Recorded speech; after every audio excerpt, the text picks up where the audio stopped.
और सिर्फ इस वीडियो को देख लो, 100 नंबर आपके कहीं नहीं जाने वाले। हिंदी कक्षा 12 के अगर आप स्टूडेंट हो तो आपके पास समय अब बिल्कुल भी नहीं। सिर्फ 2 बजे से आपकी परीक्षा होने वाली है। 4 से 5 घंटे आपके पास बचे। सिर्फ अगर आप इस 1 घंटे की वीडियो को देख लेते हो तो आपकी तैयारी अगर कुछ भी अभी तक नहीं हुई है, फिर भी आपको एग्जामिनर कोई भी नहीं फेल कर सकता। एग्जामिनर का दादा भी आपको फेल नहीं कर सकता अगर आप इस वीडियो को देख कर जाते हो। जो वीडियो मैं आपके लिए बनाया हूं, महामैराथन ये वीडियो है, 1 घंटे की ये वीडियो है। सिर्फ और सिर्फ इस 1 घंटे की वीडियो को अगर आप देख लेते हो तो आपने कुछ भी तैयारी नहीं की, फिर भी आपको कोई भी एग्जामिनर फेल नहीं कर सकता। सिर्फ शुरू से लेकर आखिरी तक इस वीडियो को देखना है। इस वीडियो में हमने आपको सभी चीजों के एक साथ बताया है, बहुत ही अच्छे से बताया है। वेरी इंपॉर्टेंट आज की ये वीडियो होने वाली है। तो चलिए बिना समय गवाते हुए हम आज की इस वीडियो को शुरू करते हैं। प्रश्नोत्तर संख्या 3 में आपको इस तरह का एक गद्यांश दिया जाएगा जिसमें 5 क्वेश्चन होंगे, उनको आपको लिखना होगा। सबसे पहले आपको करना क्या है, प्रश्नोत्तर संख्या 3 डाल देना है। उसके बाद जिस गद्यांश को आप कर रहे हो, जैसे ये देखिए एक क्वेश्चन पेपर है हिंदी का, इसमें इस तरह से आपको गद्यांश दिया जाएगा। तो आपको करना क्या, जैसे ए वाला आप गद्यांश कर रहे हो तो इसको आपको संकेत कर देना, ठीक है। जैसे जन का परवाह अनंत होता है तो यहां से आपको लिख देना है जन, जन का परवाह, ठीक है, जन का परवाह। इस तरह से आपको डॉट डॉट करके ये लास्ट वाला वर्ड लिखता है, निर्माण करना होता है, निर्माण करना होता है। तो इस तरह से अगर आप लिख दोगे ना तो एग्जामिनर बेहद खुश हो जाएगा और उसे खोजने की जरूरत नहीं पड़ेगी कि कौन सा आप गद्यांश कर रहे हो, आप ये करो या फिर ए करो, ठीक है। तो आपको संकेत देना बहुत ही आवश्यक है, नहीं तो आपने लिखा हो इसका और एग्जामिनर खोजने लगे इसमें तो सब चीजें आपका गलत कर देगा। इसलिए संकेत देना बहुत ही आवश्यक है। इतना हो गया, चलिए अब देखते हैं। अब उसके बाद आपको करना क्या है, इस गद्यांश को बहुत ही अच्छे तरीके से आपको पढ़ना। देखिए राष्ट्र का स्वरूप से ये लिया गया है। देखिए भूमि का निर्माण, सबसे पहले हम इसे पढ़कर आपको बताते हैं, समझाते हैं। भूमि का निर्माण देवों ने किया है, अर्थात देव ने भूमि को बनाया है। वह अनंत काल से, यानी वह बहुत ही अधिक समय से धरती यहां पर है, ठीक है। उसके भौतिक एवं सौंदर्य और समृद्धि के प्रति सचेत रहना हमारा आवश्यक कर्तव्य है। यानी भूमि की जो सुंदरता है और समृद्धि उसको बनाए रखना हमारा आवश्यक कर्तव्य है, यानी हमारा फर्ज है। भूमि के पार्थिव स्वरूप के प्रति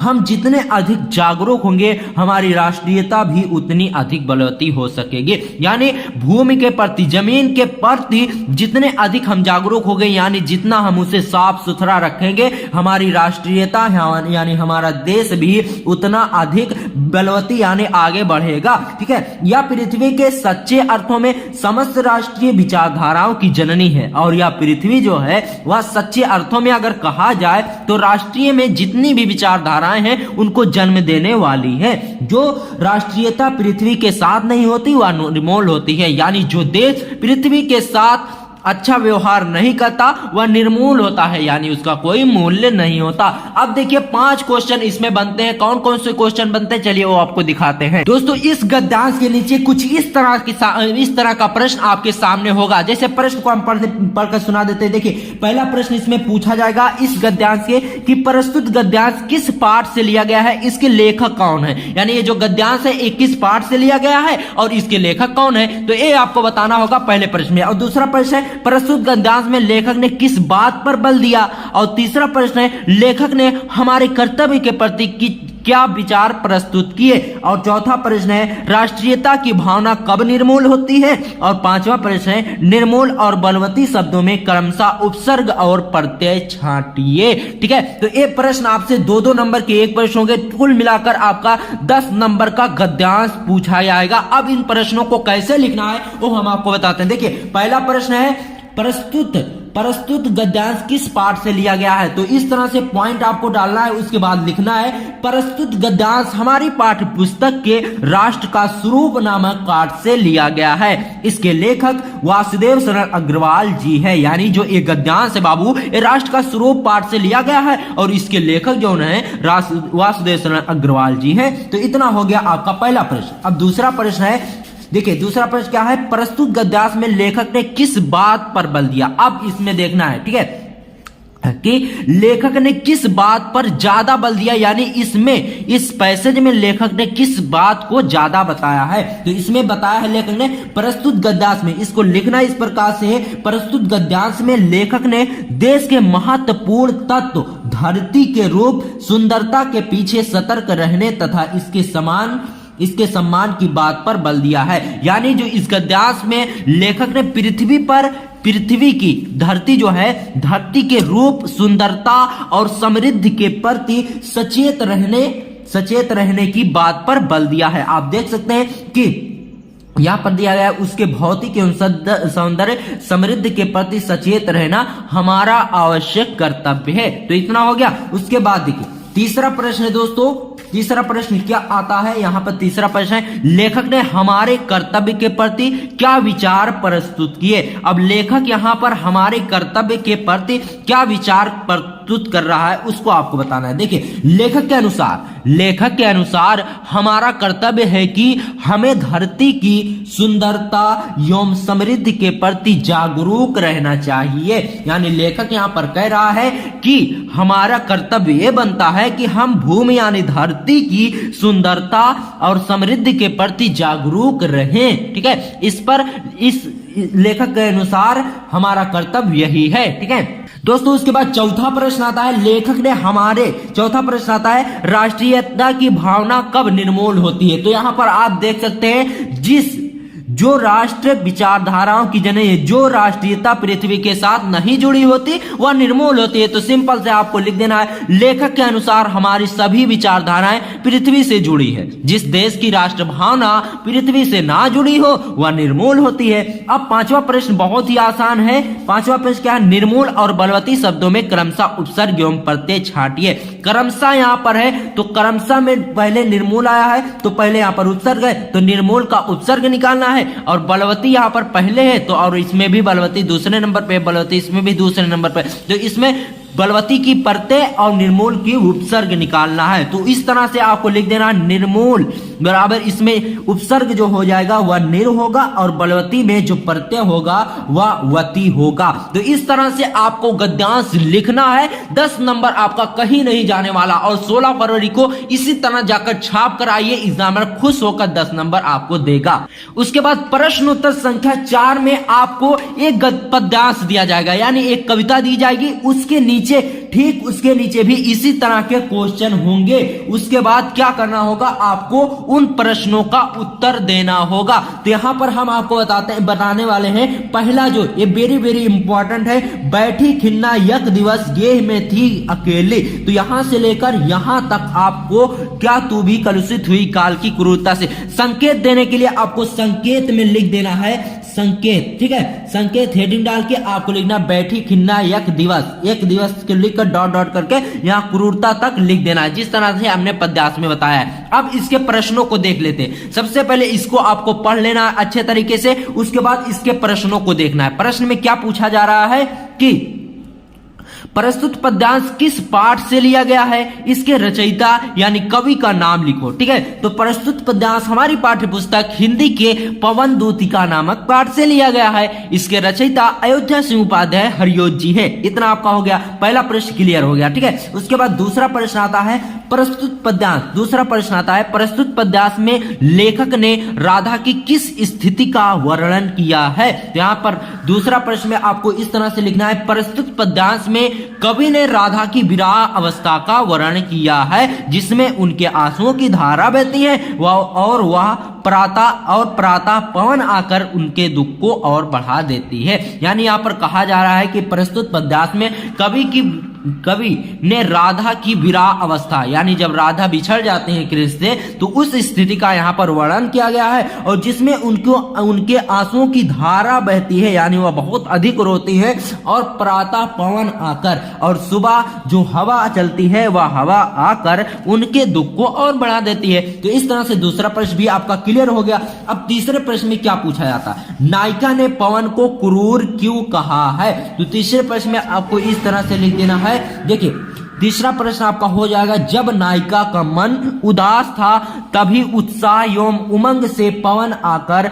दुख को बढ़ा देती है, इसलिए नायिका ने क्रूर कहा। यानी यहाँ पर पूछा जा रहा है कि नायिका ने पवन को क्रूर क्यों कहा, यानी राधा ने पवन यानी हवा को क्रूर क्यों कहा है, दुष्ट क्यों कहा है। तो यहाँ पर हो जाएगा, जब नायिका का मन उदास था तभी उत्साह एवं उमंग से पवन आकर दुख को बढ़ा देती है, इसीलिए नायिका ने क्रूर उसे कहा। ठीक है, उसके बाद चौथा प्रश्न बाबू, प्रस्तुत पद्यांश पर रस योजना पर प्रकाश डालिए। प्रस्तुत पद्यांश पर रस योजना पर प्रकाश डालिए, यानी प्रस्तुत पद्यांश में देखिए यहाँ पर एक क्वेश्चन छूट गया है कि, तो यहाँ पर चौथा प्रश्न है जो हम भूल गए थे लिखने के लिए, नायिका ने पवन से क्या कहा। तो यहाँ पर इसका उत्तर हो जाएगा, नायिका ने कहा, पवन तू इतनी क्रूर और निर्दयी क्यों है, क्या तो भी मेरी तरह किसी पीड़ा से बंधित है यानी व्यतीत है। यानी यहाँ पर नायिका किसको कहा जा रहा है, नायिका राधा को कहा जा रहा है। नायिका ने कहा यानी राधा ने कहा,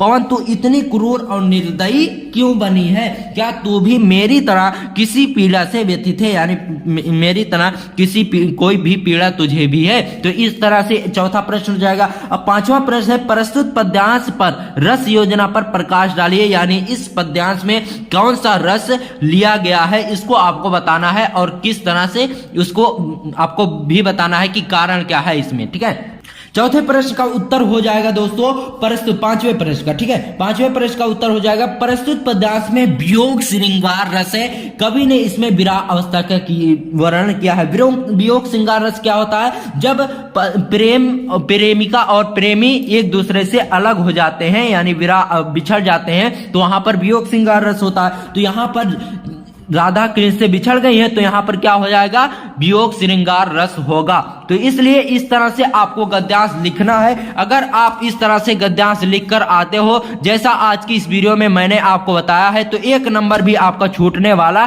नहीं है और एग्जामिनर आपको पूरा फुल नंबर देगा। तो सिर्फ ये 4 महत्वपूर्ण साहित्यिक पर्चे याद कर लो, 10 नंबर लाने से कोई भी एग्जामिनर नहीं रोक सकता। साहित्यिक पर्चे में 5 नंबर गद्य से और 5 नंबर पद्य से आता है। तो सिर्फ ये 4 महत्वपूर्ण साहित्यिक पर्चे याद करके जाइए और 16 फरवरी के यही छाप दीजिए। ठीक है, प्रश्नोत्तर संख्या 5 में साहित्यिक पर्चे पूछा जाएगा, आप देख सकते हैं। ठीक है, 3 साहित्यिक पर्चे आपको दिए जाएंगे जिसमें से किसी एक को आपको करना होगा जो आपको आता हो। डॉक्टर हजारी प्रसाद द्विवेदी, प्रोफेसर जी सुंदर रेड्डी, डॉक्टर एपीजे अब्दुल कलाम, इन तीनों में से किसी एक का करना होगा। इस तरह से क्वेश्चन पेपर में प्रश्न आपका होगा। तो इसे करना कैसे है, बहुत ही आसान भाषा में आज की इस वीडियो में हमने लिखा है, चलिए आपको बताते हैं। बोर्ड एग्जाम की कॉपी में सबसे पहले आपको लिखना है प्रश्नोत्तर संख्या 5 का, क्योंकि आप लेखक का लिख रहे हो तो इसलिए 5 का डालना है और कभी में 5 खा रहेगा। ठीक है, तो प्रश्नोत्तर संख्या 5 का सबसे पहले डाल लेना है। इस तरह से लाइनिंग कर देना ताकि दिखने में ज्यादा अट्रैक्टिव लगे। जिस लेखक का आप लिख रहे हो उस लेखक का नाम आपको बीच में डाल देना है। जैसे यहां पर हमने लिखा आचार्य हजारी प्रसाद द्विवेदी। ठीक है, तो आपको अब उसके बाद कुछ भी लिखना नहीं है, उसके बाद आपको हेडिंग डालना है साहित्यिक परिचय। उसमें क्या लिख रहा है चलिए आपको बताता हूं। देखिए, साहित्यिक परिचय में कब उनका जन्म हुआ, किस गांव में किस शहर में हुआ, इतना आपको लिखना है जीवन परिचय के अंतर्गत। ठीक है, देखिए क्योंकि ये दोस्तों साहित्यिक परिचय आपसे पूछा जाता है, अगर आप यहां पर जीवन परिचय की पहले हेडिंग डालोगे तो आपके नंबर कट सकते हैं। क्योंकि क्वेश्चन में दिया क्या गया, साफ साफ यहां पर लिखा है निम्नलिखित में से किसी एक लेखक का साहित्यिक परिचय देते हुए उनकी कृतियों पर प्रकाश डालिए। तो यहां पर सबसे पहले आपको साहित्यिक परिचय की हेडिंग डालना है। उसके अंतर्गत लिखना है आचार्य हजारी प्रसाद द्विवेदी का जन्म सन 1907 ईस्वी में। अब ये जो सन है 1907 ईस्वी को, इसको आपको ब्लैक पेन से लिख देना है ताकि दिखने में ज्यादा अट्रैक्टिव लगे। ठीक है, तो आपको लिखना है आचार्य हजारी प्रसाद द्विवेदी का जन्म सन 1907 ईस्वी में बलिया जिले के दोबे का छपरा नामक ग्राम में हुआ था। एक चीज आपको नोटिस करना है कि दोस्तों ये आपसे पूछा जाता है अधिकतम शब्द सीमा 80 शब्द। तो 80 शब्दों में हमने लिखा है, बहुत ही इंपॉर्टेंट और बहुत ही आसान भाषा में, आपको एक ही बार में याद हो जाएगा। ठीक है, तो इतना हो गया। उसके बाद आपको नई लाइन से लिखना 1930 ईस्वी में इन्होंने काशी हिंदू विश्वविद्यालय में ज्योतिषाचार्य की उपाधि प्राप्त की। क्या लिखना है? 1930 ईस्वी में जो आचार्य हजारी प्रसाद द्विवेदी जी थे वह हिंदू विश्वविद्यालय में ज्योतिषाचार्य की उपाधि प्राप्त की, यानी ज्योतिषाचार्य की उन्हें नौकरी मिल गई। कहां पर? हिंदू विश्वविद्यालय में, हिंदू जो यूनिवर्सिटी है वहां पर इन्हें ज्योतिषाचार्य की उपाधि यानी नौकरी मिल गई। इन्हें ये पद दोस्तों आगे लिखना है, इन्हें यह पद इनके पिता अनमोल दुबे के उत्तराधिकार में मिली। अनमोल दुबे इनके पिता का नाम है, तो इसको डबल इनवर्टेड कामा में कर देना है ताकि दिखने में अच्छा लगे, ठीक है। तो उत्तराधिकार में मिली, यानी इनके पिता पहले नौकरी करते थे। किसकी नौकरी करते थे? ज्योतिषाचार्य की, ठीक है। तो उनके बाद इनके जो बेटे थे अनमोल दुबे के, आचार्य हजारी प्रसाद द्विवेदी, उनकी विरासत में इन्हें ये नौकरी मिली, ठीक है। अब देखिए 1950 में काशी हिंदू विश्वविद्यालय में हिंदी विभाग के अध्यक्ष हो गए और 1950 ईस्वी में उसी विश्वविद्यालय में या क्या हो गए? हिंदी विभाग के अध्यक्ष हो गए। और उसके बाद देखिए तथा 1960 से 1966 ईस्वी तक पंजाब विश्वविद्यालय चंडीगढ़ में, यानी जो पंजाब विश्वविद्यालय है वह कहां पर स्थित है? चंडीगढ़ में। तो वहां पर चंडीगढ़ में हिंदी विभाग के अध्यक्ष बने। पहले कहां थे हिंदी विभाग के अध्यक्ष? पहले काशी हिंदू विश्वविद्यालय में थे 1950 ईस्वी में, ठीक है। फिर 1960 ईस्वी से 1966 तक पंजाब विश्वविद्यालय में हिंदी विभाग के अध्यक्ष बने। तो इतना आपको लिख देना। उसके बाद लिखना है 1957 ईस्वी में, ठीक है, 1957 में पद्म भूषण से सम्मानित किया गया, यानी जो पद्म भूषण एक पुरस्कार का नाम है उससे इन्हें 1957 ईस्वी में सम्मानित किया गया, ठीक है। अब उतना आप इनका हो गया साहित्यिक परिचय, ठीक है। अब उसके बाद कुछ भी नहीं लिखना है। उसके बाद लिख देना है 1979 ईस्वी में यह स्वर्ग सिधार गए, यानी इनका 1979 ईस्वी में स्वर्गवास हो गया। दोस्तों इतना आप लिखते हो, इससे आगे लिखने की कोई भी जरूरत नहीं है। उसके बाद सिंपली आपको हेडिंग डाल देना है कृतियां। अब कृतियां में आपको कैसे लिखना है? निबंध संग्रह, उपन्यास, संपादन, इन तीन चीजों को आपको ध्यान में रखना है। इनका निबंध संग्रह के अंतर्गत आता है अशोक के फूल, जो आपके चैप्टर में आपके बुक में लेसन है अशोक के फूल, इसको आपको लिखना है। कुटज और विचार प्रवाह, ये सब निबंध संग्रह के अंतर्गत लिखना है। उसके बाद उपन्यास हेडिंग डाल देना है। उपन्यास वाले पॉइंट में आपको लिखना है बाण भट्ट की आत्मकथा और पुनर्नवा, ठीक है। संपादन में आपको लिखना है पृथ्वीराज रासो। तो इतना आपका हो गया। उसके बाद हेडिंग डालनी है भाषा शैली, यानी आचार्य हजारी प्रसाद द्विवेदी जी की भाषा क्या थी, भाषा शैली आपको इस तरह से हेडिंग डालना है। उसके बाद लिखना है हजारी प्रसाद द्विवेदी जी की भाषा शुद्ध, परिष्कृत, खड़ी बोली तथा शैली विवेचक और भावात्मक थी। जो आचार्य हजारी प्रसाद द्विवेदी जी की भाषा थी वह शुद्ध थी और परिष्कृत, खड़ी बोली थी तथा इनकी शैली जो थी वह विवेचक और भावात्मक थी। विवेचक यानी बुद्धिमान की तरह ये बोलते थे, ठीक है, ऐसा नहीं ऐसे बोल देते थे। इनकी जो भाषा होती थी वह खड़ी बोली और इनकी जो शैली होती थी विवेचक यानी बुद्धिमत्ता और भावात्मक थी, ठीक है। उसके बाद दोस्तों लास्ट हेडिंग आपको डालना है हिंदी साहित्य में स्थान। अब इसके अंतर्गत आपको लिख देना है थोड़ा सा, द्विवेदी जी हिंदी साहित्य में एक निबंधकार एवं आत्मकथा लेखक के रूप में अमर है, ठीक है। इतना अगर आप लिख देते हो तो 5 नंबर लाने से कोई भी एग्जामिनर नहीं रोक सकता।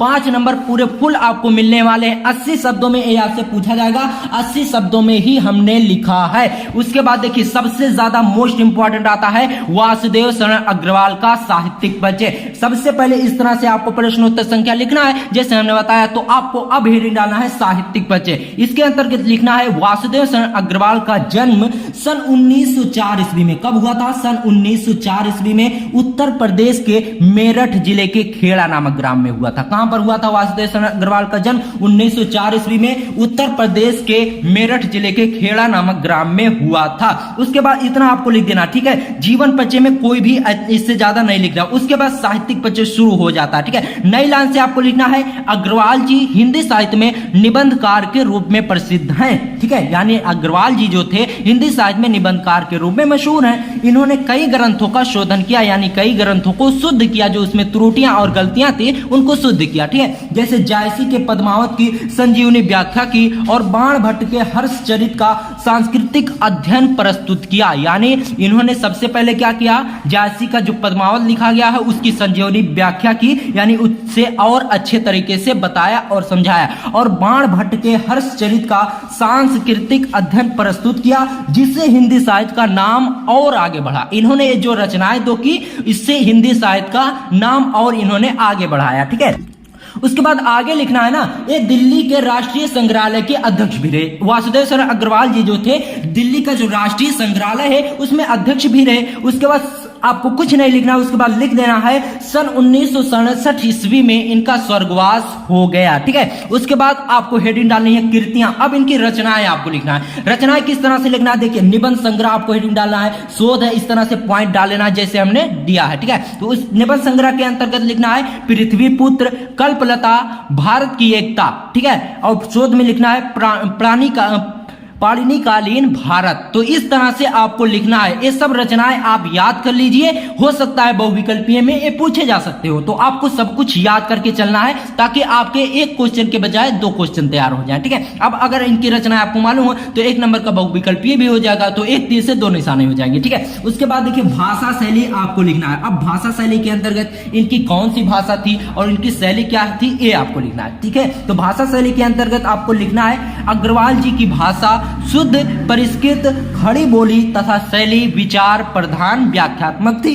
ठीक है, इतना हो जाएगा इनकी भाषा शैली में। अब लास्ट हेडिंग जो बचती है हिंदी साहित्य में स्थान, इसके अंतर्गत आपको लिखना है अग्रवाल जी हिंदी साहित्य में पांडित्यपूर्ण एवं महान निबंधकार के रूप में प्रसिद्ध हैं। जो अग्रवाल जी हैं वह हिंदी साहित्य में पांडित्यपूर्ण एवं महान निबंधकार के रूप में प्रसिद्ध हैं। ठीक है, तो दोस्तों इतना हो गया वासुदेव शरण अग्रवाल का साहित्यिक परिचय, और हम आपको बताते हैं जयशंकर प्रसाद का और मैथिली शरण गुप्त का साहित्यिक परिचय। जरूर से जरूर ये 4 महत्वपूर्ण साहित्यिक परिचय आएंगे, इसमें से 2 कंफर्म है आना। ठीक है, तो आप लोग जरूर तैयार कर लीजिए इसे।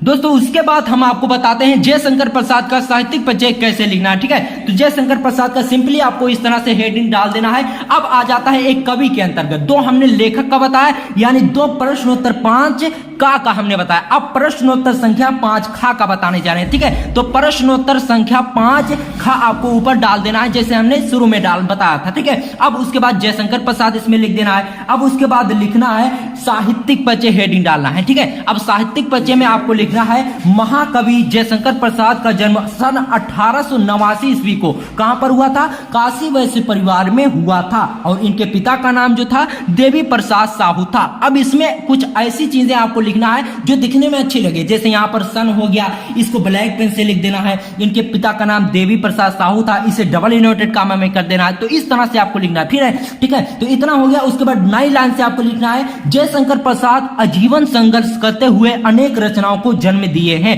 यानी जयशंकर प्रसाद जी जो थे आजीवन संघर्ष किए, यानी अपने जीवन में बहुत सी कठिनाइयों का सामना किए, उसके बाद अनेक रचनाओं को जन्म दिए हैं। ठीक है, इनकी रचना कामायनी पर मंगला प्रसाद पारितोषिक से सम्मानित किया गया, और इन्होंने रचना की कामायनी और उस पर इन्हें मंगला प्रसाद पारितोषिक सम्मान मिला। ठीक है, मंगला प्रसाद पारितोषिक से सम्मानित किया गया। ठीक है, इतना हो गया। अब आगे देखिए, जयशंकर प्रसाद का काव्य में प्रेम सौंदर्य प्रमुख विषय रहा है। यानी जयशंकर प्रसाद जी की कविताओं में प्रेम सौंदर्य प्रमुख विषय रहा है, यानी उनकी कविताओं में प्रेम और सौंदर्य की व्याख्या ज्यादा मिलती थी। ठीक है, तो इतना हो गया। उसके बाद लिखना है आपको ये नागरिक पंचायती सभा के अध्यक्ष भी रहे, और जयशंकर प्रसाद जी जो थे नागरिक पंचायती सभा जो थी उसके अध्यक्ष भी थे। ठीक है, उसके बाद लास्ट में आपको लिख देना है, इतना आपका हो गया साहित्यिक परिचय। उसके बाद आपको लिख देना 1937 ईस्वी में इस महान कवि का स्वर्गवास हो गया। तो इतना हो गया साहित्यिक परिचय। अब देखते हैं इनकी कृतियां कौन कौन सी। ठीक है, कृतियां आपको हेडिंग डाल देना है इस तरह से, सिंपल सा। ठीक है, उसके बाद नाटक इस तरह से हेडिंग डालना है, और उपन्यास, नाटक में आपको लिखना है चंद्रगुप्त अजात शत्रु, और उपन्यास में लिखना है कंकाल तितली। और भी इनकी रचनाएं थी, लेकिन आप उतना ही लिखो जितना आपसे पूछा जाए। ठीक है, तो 80 शब्द का आपसे पूछा जाता है, 80 शब्दों से ये थोड़ा बहुत एबो भी हो गया होगा। ठीक है, तो दिक्कत कोई बात की नहीं, 5 नंबर आपके इसमें मिलने वाले हैं, कोई भी एग्जामिनर नहीं काटेगा। ठीक है, उसके बाद इनकी रचनाओं में निबंध संग्रह में आपको लिखना है काव्य और कला कामायनी इनकी प्रमुख रचना थी। ठीक है, निबंध संग्रह में आपको लिख देना काव्य और कला, और इनकी जो कामायनी वाली रचना थी ना, ये बहुत अधिक फेमस थी। ठीक है, इतना आपका हो जाएगा। कृतियां के अंतर्गत इतना हो गया। अब भाषा शैली में आपको लिखना, ठीक है, भाषा शैली में इस तरह से आपको हेडिंग डाल देना। उसके अंतर्गत लिखना है प्रसाद जी की भाषा उत्कृष्ट, खड़ी बोली और इनकी शैली स्पष्ट एवं नवीन है। आप लोग एक चीज नोटिस किए होंगे कि भाषा शैली और हिंदी साहित्य में स्थान लगभग सभी कवियों में सेम रहता है। तो आपको ध्यान किस पर देना है? इनकी कृतियां पर और इनके जन्म के सन पर। ठीक है, बात समझ रहे हैं? तो भाषा शैली में आपको इतना लिख देना है। उसके बाद लास्ट वाली हेडिंग आपको डालना है हिंदी साहित्य में स्थान। इसके अंतर्गत आपको लिखना है प्रसाद जी हिंदी साहित्य में छायावाद काव्य जनक तथा महान कवि के रूप में आज भी अमर हैं। प्रसाद जी जो थे हिंदी साहित्य में छायावाद जो युग है उसमें काव्य के जनक यानी कविता को इन्होंने सबसे पहले लिखा था, तथा महान कवि के रूप में आज भी अमर हैं। और ये महान कवि के रूप में आज भी अमर हैं। ठीक है, तो इतना हो गया जयशंकर प्रसाद का साहित्यिक परिचय। अगर आप इस तरह से लिखते हो तो 5 नंबर आपके कहीं नहीं जाने वाले। कोई भी एग्जामिनर आपको 5 में से 4 नंबर नहीं बल्कि 5 में 5 नंबर देगा। ठीक है दोस्तों, उसके बाद हम आपको आखिरी साहित्यिक परिचय बताते हैं मैथिली शरण गुप्त का। ठीक है, मैथिली शरण गुप्त आपको इस तरह से हेडिंग डाल देना है। उसके बाद लिखना है साहित्यिक परिचय, हेडिंग डालना है। ठीक है, अब साहित्यिक परिचय में क्या लिखना है? बहुत ही सिंपल भाषा में हमने लिखा है राष्ट्र कवि मैथिली शरण गुप्त का जन्म झांसी जिले के चिरगांव में। ठीक है, राष्ट्र कवि मैथिली शरण गुप्त यानी मैथिली शरण गुप्त जो थे एक राष्ट्र कवि है भारत के। ठीक है, मैथिली शरण गुप्त का जन्म कहां पर हुआ था? झांसी जिले के चिरगांव नामक गांव में हुआ था। कब हुआ था? सन 1886 ईस्वी को। मैथिली शरण गुप्त का जन्म झांसी जिले के चिरगांव में 1886 ईस्वी में हुआ था। इनके पिता का नाम जो था वह सेठ रामचरण गुप्त था। ठीक है, इतना हो गया। उसके बाद आपको हेडिंग डालना है।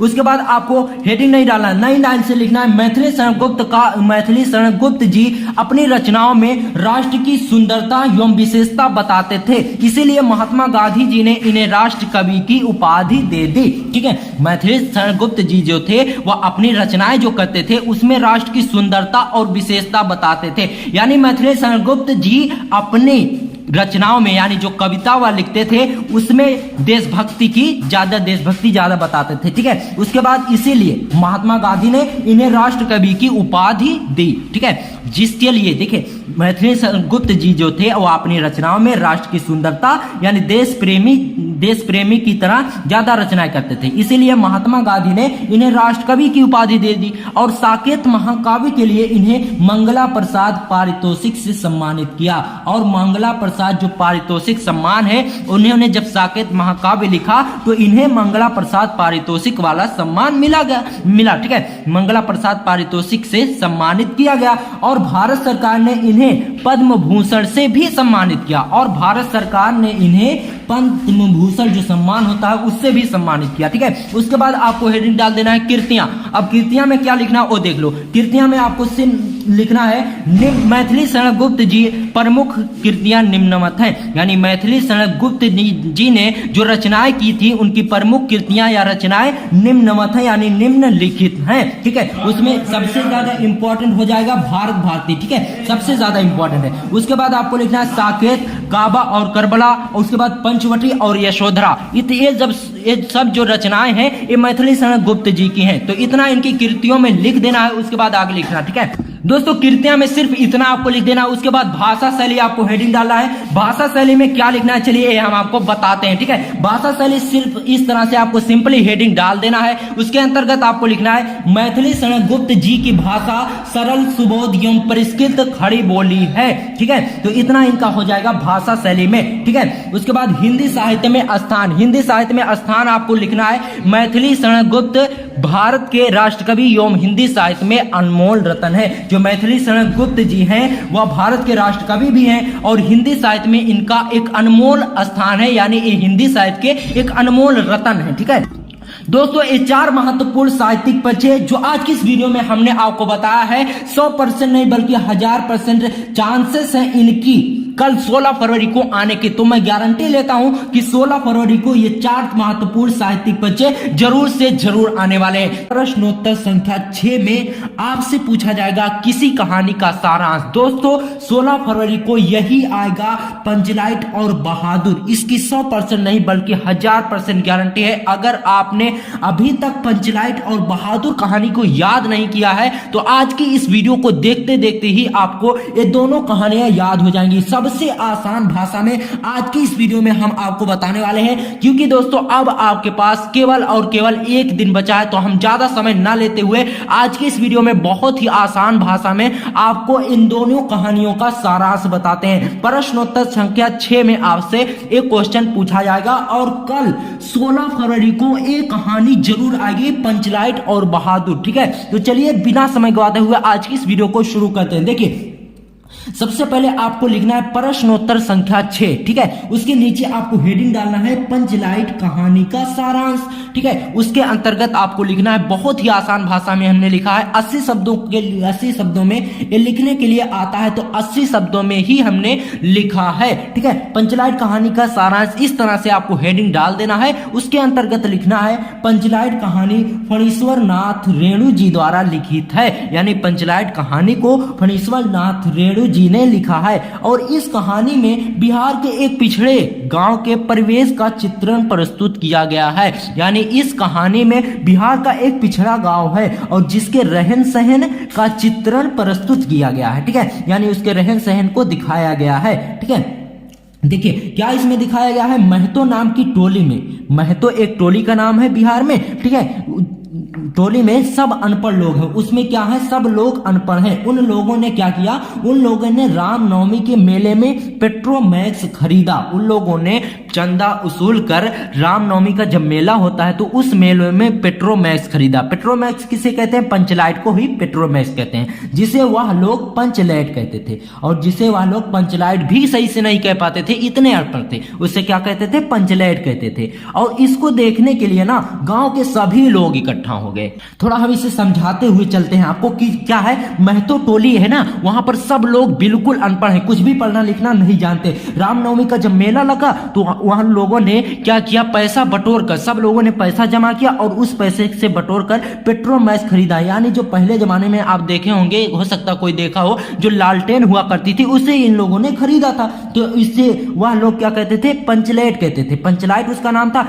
इतने अनपढ़ लोग थे कि पंचलाइट भी सही से नहीं कह पाते थे, उसे क्या कहते थे, पंचलाइट कहते थे। और इसे देखने के लिए, अब देखो, इसको देखने के लिए गांव के सभी लोग इकट्ठा होंगे। आज कोई लेकर आए तो उसे कोई घर के लोग भी नहीं देखेंगे, और इसको देखने के लिए पूरे गांव के लोग इकट्ठा होंगे। फिर सरदार ने इसको जलाने के लिए, फिर जो उस टोली के सरदार थे ना, उस पेट्रोमैक्स यानी उस लालटेन को जलाने के लिए पूजा पाठ का आयोजन कर दिया। ऐसा किया जैसे लगता है मूर्ति लेकर आए। ठीक है, लेकिन सबसे बड़ी समस्या ये थी ना, लेकिन सबसे बड़ी दिक्कत और समस्या ये थी कि उनमें से कोई पंचलाइट जलाना ही नहीं जानता था। लेकिन अब करेंगे तो करेंगे क्या। ठीक है, पंचलाइट कोई जलाना ही नहीं जानता था। लेकिन एक युवक था, एक आदमी था, एक लड़का था गोधन, जो पंचलाइट जलाना जानता था। लेकिन क्या था ना, गोधन को पंचों ने अपने गांव से भगा दिया था। क्यों भगा दिया था, क्योंकि वह मुनरी से प्रेम करता था। एक मुनरी, एक लड़की का नाम है जिससे वह प्रेम करता था। फिर मुनरी की माँ गुलरी काकी ने, ठीक है, पंचों से शिकायत की कि वह मेरे घर के पास से जब गुजरता है, यानी जब जाता है तो सलीमा का गाना गाता है। सिनेमा यहाँ पर कहना चाहिए था, लेकिन इतने अनपढ़ लोग थे वहां के, सिनेमा को सलीमा बोलते थे। ठीक है, सलीमा का गाना गाता है, तो इसलिए पंच के जो लोग थे उन्होंने क्या किया, गोधन को भगा दिया। ठीक है, फिर लोग किसी ना किसी तरह गोधन को किसी तरह करके गोधन को बुलाते हैं। फिर वो लोग क्या करते हैं कि अब तो पंचलाइट अगर कोई जलाएगा नहीं तो इसको लाने का मतलब ही क्या निकलेगा। और उन लोगों के अंदर एक चीज ऐसी थी ना कि जो पड़ोसी का गांव था, उस वहां से अगर उसे कोई किसी को बुलाकर ले आते कि चलो हमारे यहाँ पंचलाइट जला दो, तो उनकी बेइज्जती हो जाती। तो इसीलिए उन्होंने सोचा कि अगर पंचलाइट कोई जलाएगा तो अपने गाँव का ही आदमी जलाएगा। तो इसलिए गोधन उनके गाँव का था, वो पंचलाइट जलाने जानता था। भले ही उन्होंने उसे भगा दिया था, लेकिन फिर उन्होंने किसी तरह गोधन को बुलाया। फिर लोग गोधन को बुलाते हैं। फिर गोधन बड़े ही आसानी से पेट्रोमैक्स जला देता है। फिर गोधन क्या करता है, बड़े ही आसानी से पेट्रोमैक्स जला देता है, क्योंकि गोधन थोड़ा पढ़ा लिखा था, जानकार लड़का था, ठीक है। फिर लोग बहुत खुश होते हैं। फिर वहां के लोग जो पेट्रोमैक्स देखने आए थे बहुत खुश हो जाते हैं। फिर क्या कहते हैं, फिर सब लोग कहते हैं सात खून तुम्हारा माफ, अब खूब गाओ सलीमा का गाना। यानी जो गोधन को भगा दिए थे जिस नाराजगी की वजह से, वो सब लोग अब नाराज नहीं थे, ठीक है। तो इसलिए ये बोलते हैं, ये कुछ सारी बोलते हैं सात खून तुम्हारा माफ, अब खूब गाओ सलीमा का गाना। फिर क्या होता है, पंचलाइट जलने से लोग भजन और उत्सव मनाते हैं। लोग इतना खुश होते हैं कि भजन भी करते हैं और उत्सव भी मनाते हैं, यानी फंक्शन वगैरह करते हैं, ठीक है। फिर क्या है, रेणु जी ने इस कहानी से शिक्षा को बढ़ावा मिलता है। फिर आपको नई लाइन से लिख देना है कि रेणु जी की इस कहानी से शिक्षा को बढ़ावा मिलता है, यानी पढ़ाई लिखाई बहुत जरूरी है। अगर गोधन पढ़ा लिखा नहीं होता तो उस टोली में कोई भी उस पंचलाइट को यानी पेट्रोमैक्स को जला नहीं पाता। तो इसलिए पढ़ाई लिखाई बहुत ही आवश्यक है, ये इस कहानी से हमें सीख मिलती है, ठीक है। तो दोस्तों पंचलाइट कहानी अगर आपसे पूछा जाए और आप इतना लिख देते हो तो 5 नंबर आपको पूरे मिलने वाले, 1 नंबर भी में नहीं कटेगा। 80 शब्दों में पूछा जाता है, खासकर 80 शब्दों में ही हमने लिखा और बहुत ही आसान भाषा में लिखा, ठीक है। तो आप अगर इसे याद करोगे बहुत आसानी से आपको याद हो जाएगा, वीडियो देखते देखते ही आपको याद हो जाएगा। अब चलिए हम आपको बताते हैं बहादुर कहानी का सारांश। यहाँ पर सिंपल से आपको इस तरह से हेडिंग डाल देना है जिस तरह से हमने लिखा है। फिर उसके अंतर्गत लिखना है अमरकांत जी ने, ठीक है। अमरकांत जी ने जो इस कहानी बहादुर कहानी को लिखे हैं वो किसने लिखा है, अमरकांत जी ने, ठीक है। तो अमरकांत जी ने बहादुर कहानी में 12-13 साल के बहादुर नाम के लड़के के बचपन का वर्णन मिलता है। अमरकांत जी ने इस कहानी में जो है 12-13 साल का एक बहादुर नाम का लड़का है जिसके बचपन का वर्णन इसमें मिलता है, यानी उसके बचपन को इसमें बताया गया है, ठीक है। अब देखिए कहां से कहानी शुरू होती है आपको बताते हैं। बहादुर एक मध्यम वर्ग का लड़का है, यानी बहादुर एक मिडिल क्लास का लड़का, न बहुत अमीर है न बहुत गरीब है, ठीक है। जिसे उसकी माँ डांटती है। फिर क्या होता है, उसकी माँ उसे कुछ सी काम के लिए डांटती है तो वो क्या करता है ना, अपनी माँ से नाराज होकर शहर चला जाता है। फिर शहर जाकर जहां उसे लेखक जी मिलते हैं और जहां उसे अमरकांत जी मिलते हैं, ठीक है। फिर अमरकांत जी उसे अपने घर ले जाते हैं, ठीक है। और उसे अपने घर ले जाते हैं तो वहां उनकी पत्नी निर्मला, अमरकांत जी की पत्नी का क्या नाम है, निर्मला, निर्मला उसे नौकर बनाकर रख लेती हैं, ठीक है। बहादुर को निर्मला अपने घर में नौकर बनाकर रख लेती हैं। लेकिन बहादुर जो था ना बहुत एक परिश्रमी एवं हंसमुख लड़का था। वह घर को साफ सुथरा रखता था। निर्मला का बेटा किशोर उससे दुर्व्यवहार करता था, ठीक है। बहादुर जो है एक परिश्रमी यानी मेहनती और हंसमुख लड़का था, ठीक है, हमेशा हंसता था, ठीक है। वह घर को हमेशा साफ सुथरा पोंछ ओछ कर सब कुछ सही करके रखता था, ठीक है। और निर्मला जी का जो बेटा, अमरकांत जी का जो बड़ा बेटा था किशोर, उससे दुर्व्यवहार यानी उससे अच्छे से बर्ताव नहीं करता था। फिर निर्मला जी अब बदलने लगी और निर्मला जी भी का व्यवहार भी उससे बदलने लगा। एक दिन घर पर रिश्तेदार लोग आए, ठीक है। एक दिन क्या हुआ, अमरकांत जी के कुछ रिश्तेदार उनके घर आए। फिर उनकी कुछ चीजें हेरा गई, ठीक है, उनकी कुछ चीजें खो गई। फिर उन्होंने क्या किया, उन्होंने बहादुर पर बिना गलती का आरोप लगा दिया, ठीक, आरोप लगाते हैं, ठीक है। फिर वो लोग क्या करते हैं कि बहादुर पर ही आरोप लगाते हैं कि यही हमारी चीजों को चुराया है, ठीक है। तो लोग उसे बहुत डराते धमकाते हैं। तो बहादुर को वहां के लोग जो रिश्तेदार आए थे उसे बहुत डराते हैं और धमकाते हैं, धमकी उमकी देते हैं, ठीक है। फिर एक दिन सिल गिर कर 2 टुकड़े हो जाती। फिर एक दिन जो सिल बट्टा होता है मसाला पीसने वाला, उसके हाथ से गिर जाती है और वह 2 टुकड़े हो जाती है टूटकर, ठीक है। जिससे वह डर जाता है, जिससे बहादुर बहुत अधिक डर जाता है और वह पिटाई के डर से वहां से भाग जाता है, ठीक है। बहादुर क्या करता है, उसके हाथ से जब सिल टूटकर गिर जाती है तो वह सोचते हैं कि अब मुझे घर वाले बहुत मारेंगे, तो इसलिए वह डर जाता है और वहां से भाग जाता है, ठीक है। तो इतना आपको लिखना है। बहादुर कहानी का सारांश में बहुत आसान भाषा में हमने लिखा है, आपको तुरंत याद हो जाएगा, ठीक है। फिर आपको नई लाइन से लिख देना है, ये कहानी बचपन को बचाए रखने का प्रमाण देती है। यानी इस कहानी में ये प्रमाण मिलता है, ये सीख मिलती है कि हमें अपने बचपन को बचाए रखना है, अपने बचपन को किसी के नौकरी के हाथों नहीं सौंपना है, ठीक है। और यहाँ पर एक चीज और सीख मिलती है कि हमारा घर किसी कैसा भी हो लेकिन हमारा घर अपना घर होता है। इसमें कहने का मतलब ये है कि बहादुर अगर वहां पर अपनी माँ से नाराज ना होकर जाता तो उसे ये दिन ना देखने पड़ते। तो इसलिए आप ये सीख मिलती है कि अपने घर पर ही रहना चाहिए और अपने बचपन को बचाए रखना चाहिए। तो आज की इस वीडियो में जो भी चीजें हमने बताया है, अगर आप इस तरह से कल 16 फरवरी है उस पेपर में आप लिखते हो तो एग्जामिनर आपका एक भी नंबर नहीं काटेगा। बहुत ही आसान भाषा, बहुत ही अच्छे से हमने लिखा है। तो वीडियो बहुत ही ज्यादा इंपॉर्टेंट में आपको प्रश्नोत्तर संख्या 7 में पूछा जाता है खंडकाव्य, उसको हम बताने वाले हैं। और साथ ही आपको बताएंगे सबसे ज्यादा जो कंफ्यूजन है कि किस जिले में कौन सा खंडकाव्य चलता है, वो भी हम सब कुछ लिखे हैं कि किस जिले में कौन सा खंडकाव्य लगेगा। तो आज की इस वीडियो में सब कुछ आपको बताने वाले हैं बहुत ही आसान भाषा में, और खासकर ज्यादा समय आपका नहीं लेंगे,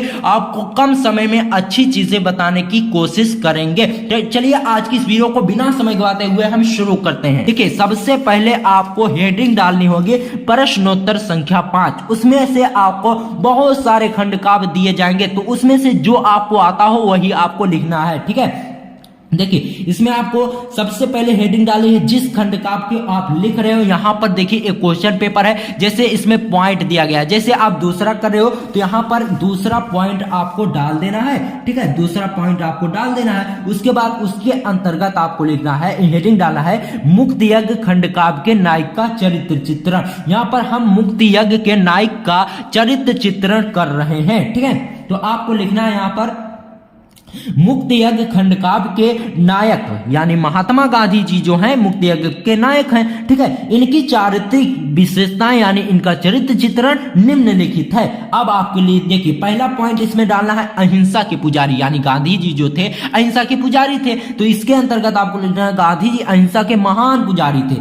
देश में जब चारों ओर हिंसा की अग्नि धधक रही थी तब गांधी जी ने प्रेम अहिंसा से देश को हिंसा मुक्त किया। उसके बाद दूसरी हेडिंग आपको डाल देना है जननायक। गांधी जी जो थे एक जननायक के रूप में आज भी हैं, ठीक है। देखिए गांधी जी अहिंसा के महान पुजारी थे, इसको हम सेम लाइन वही चीजें लिख दिए। अब देखिए यहां पर एक चीज भी जान लो, अगर कोई चीज आपका गलत हो जाता है तो आपको यहां पर सिर्फ ऐसे इस तरह से हल्की सी लाइनिंग को काट देना है, ठीक है। उसके बाद आगे बढ़ना, आगे लिखना है गांधी जी देश के प्रिय नेता रहे, जनता ने इनका पूरा साथ दिया। गांधी जी ने अंग्रेजों की तानाशाही गुलामी से आजादी दिलाई। जो गांधी जी थे वह देश के एक प्रिय नेता रहे हैं और जनता ने इनका फुल सपोर्ट किया। और गांधी जी ने अंग्रेजों की तानाशाही यानी अंग्रेजों का जो क्रूर शासन था उस शासन यानी उस गुलामी से आजादी दिलाई, ठीक है। उसके बाद तीसरा पॉइंट आ जाता है वीर साहसी और बलिदानी, यानी गांधी जी जो थे वीर थे, साहसी थे एवं बलिदानी थे, ठीक है। अब कैसे थे इसको आपको इसमें लिखना है, ठीक है। बापू वीर साहसी एवं बलिदानी पुरुष थे, अंग्रेजों के खिलाफ डटकर सामना करना, आजीवन भारत माता की सेवा करना उनके इस गुण को सिद्ध करता है। यानी गांधी जी वीर से साहसी थे और बलिदानी थे, उनके इस गुण को क्या सिद्ध करता है, अंग्रेजों के खिलाफ डटकर जो सामना करते थे उनके इस गुण को सिद्ध कर देता है, ठीक है। उसके बाद चौथा पॉइंट आपको डाल देना है जातिवादी के विरोधी, जातिवाद के विरोधी। गांधी जी जो थे वह जातिवाद के बहुत अधिक विरोधी थे, यानी उन्हें जातिवाद से बहुत नफरत थी, ठीक है। गांधी जी जो थे जातिवाद का विरोध करके मानवता एवं भाईचारे से देश में जातिवाद छुआछूत को नष्ट किया। यानी गांधी जी ने जातिवाद का विरोध किया और मानवता और भाईचारे से देश में जातिवाद छुआछूत को खत्म कर दिया, ठीक है। गांधी जी सभी देशवासियों के दिलों में सदा अमर रहेंगे। जो गांधी जी हैं वह हमेशा सभी देशवासियों, सभी भारतवासियों के दिल में हमेशा एक अलग जगह बनाए बैठे हैं और उनका नाम हमेशा भारत के इतिहास के पन्ने में अमर हो गया है। तो इतना आपको लिखना। 80 शब्दों में ये भी आपसे पूछा जाता है, तो इस तरह से आप लिखेंगे जैसे मैंने लिखा है, तो 6 नंबर आपके कहीं नहीं जाने वाले। दोस्तों आपको बता देते हैं कि किस जिले में कौन सा खंडकाव्य लगेगा। तो पहला खंडकाव्य आता है मुक्ति यज्ञ। मुक्ति यज्ञ 10 जिलों में चलता है। आप देख सकते हैं पहले की मुक्ति यज्ञ किन किन जिलों में चलता है, चलिए वो आपको बताते हैं। लखनऊ, कानपुर, अयोध्या यानी फैजाबाद जिसे बोला जाता है, इटावा और मुरादाबाद, बलिया, बिजनौर, ललितपुर, जौनपुर और एटा, इतने सारे जिलों में मुक्त यज्ञ खंड काव्य चलेगा। यानी अगर आप इनमें से किसी जिले के स्टूडेंट हो तो आपको मुक्त यज्ञ वाला खंड काव्य लिखना होगा। इन सभी जिलों के लिए है, जो ऊपर जिले लिखे गए हैं उनके लिए मुक्त यज्ञ खंड काव्य है। वेरी इंपॉर्टेंट एक खंड काव्य है, कल 16 फरवरी को जरूर आएगा। उसके बाद देखिए सत्य की जीत खंड काव्य 6 जिलों के लिए है, झांसी, बदायूं, प्रतापगढ़, रामपुर और पीलीभीत। उसके बाद त्यागपथी भी बहुत इंपॉर्टेंट है, गोरखपुर, आगरा, गाजीपुर, बरेली, सुल्तानपुर, जालौन, लखीमपुर खीरी, शाहजहांपुर, बाराबंकी और गोंडा, इन सभी जिलों के लिए त्यागपथी वाला खंड काव्य है। ठीक है, उसके बाद देखिए रश्मि रथी किसके लिए है, वाराणसी के लिए है, बुलंदशहर, मथुरा, मुजफ्फरनगर, फतेहपुर, उन्नाव और देवरिया जिलों के लिए रश्मि रथी है। इतने सारे जिलों के लिए है, कौन सा है, रश्मि रथी। ठीक है, आलोक वृत्त आता है, आलोक वृत्त चलेगा प्रयागराज में यानी इलाहाबाद में, मैनपुरी, अलीगढ़, सहारनपुर, फर्रुखाबाद, मिर्जापुर और सीतापुर में। ठीक है, उसके बाद आता है श्रवण कुमार, ये चलेगा आजमगढ़, बस्ती, मेरठ, रायबरेली, हरदोई, बांदा, बहराइच, हमीरपुर। तो आज की इस वीडियो में हमने सब कुछ आपको बता दिया कि किस जिले में कौन सा खंड काव्य चलने वाला है। तो आज अभी तक नहीं, अगर सिर्फ आज आप साकिब क्लासेस चैनल से जुड़े हो तो कोई भी एग्जामिनर आपको फेल नहीं कर सकता,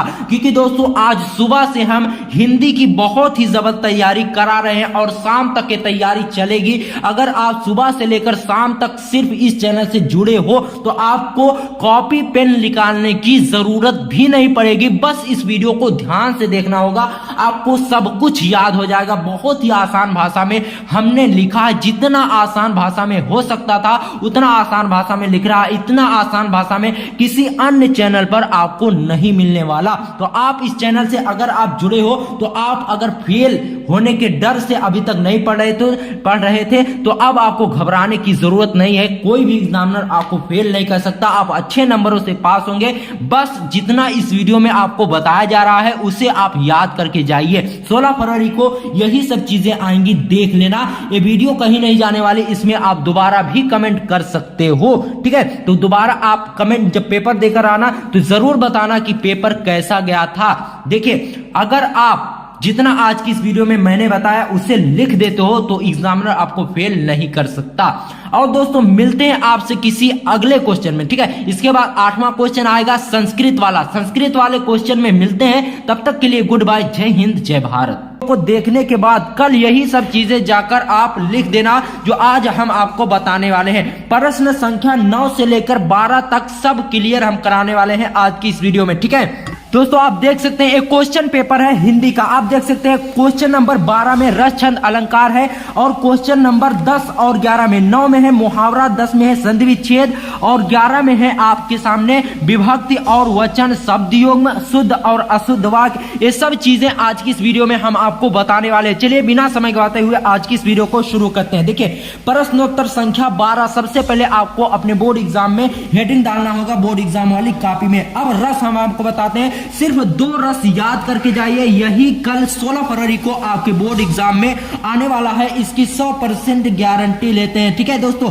देखिए यही 2 रस आपके बोर्ड एग्जाम में देखने को मिलेंगे। आप देखिए आपको याद क्या करना है, देखिए करुण रस वेरी वेरी इंपॉर्टेंट है, कल ये आपके पेपर में जरूर देखने को मिलेगा। सबसे पहले आप करुण रस की परिभाषा देख लीजिए, बहुत ही आसान भाषा में हमने लिखा है, एक ही बार में आपको याद हो जाएगा। जब प्रिय या मनचाही वस्तु के नष्ट होने या उसका कुछ अनिष्ट होने से हृदय शोक से भर जाए तो वहां करुण रस होता है। कहने का मतलब यह है, जब सैडनेस सॉन्ग जो होता है वही समझ लीजिए ये वही करुण रस है। ठीक है, जो सैड सॉन्ग होता है वही करुण रस है। कहा क्या जा रहा है, जब किसी प्रिय या मनचाही वस्तु के नष्ट होने या उसका कुछ अनिष्ट होने से हृदय में जो शोक होता है, हृदय में जो दुख होता है तो वहां पर करुण रस होता है। अब इसका उदाहरण बहुत ही आसान है, हे खग मृग हे मधुकर श्रेणी तुमने देखी सीता मृग नयनी। अब इसका लक्षण भी लिखने के लिए आता है, तो लक्षण में क्या लिखना है देख लीजिए, आप यहां पर देख सकते हैं श्रृंगार रस अथवा शांत रस का लक्षण सहित, तो लक्षण इसमें लिखने के लिए आता है। अब लक्षण में क्या लिखना हम आपको बताते हैं। ठीक है दोस्तों, लक्षण में आपको लिख देना है, उपरोक्त पंक्ति में सीता हरण होने पर रामचंद्र जी शोक में पड़ जाते हैं, तो इसलिए यहां पर कौन सा रस होगा, कौन सा रंग होगा?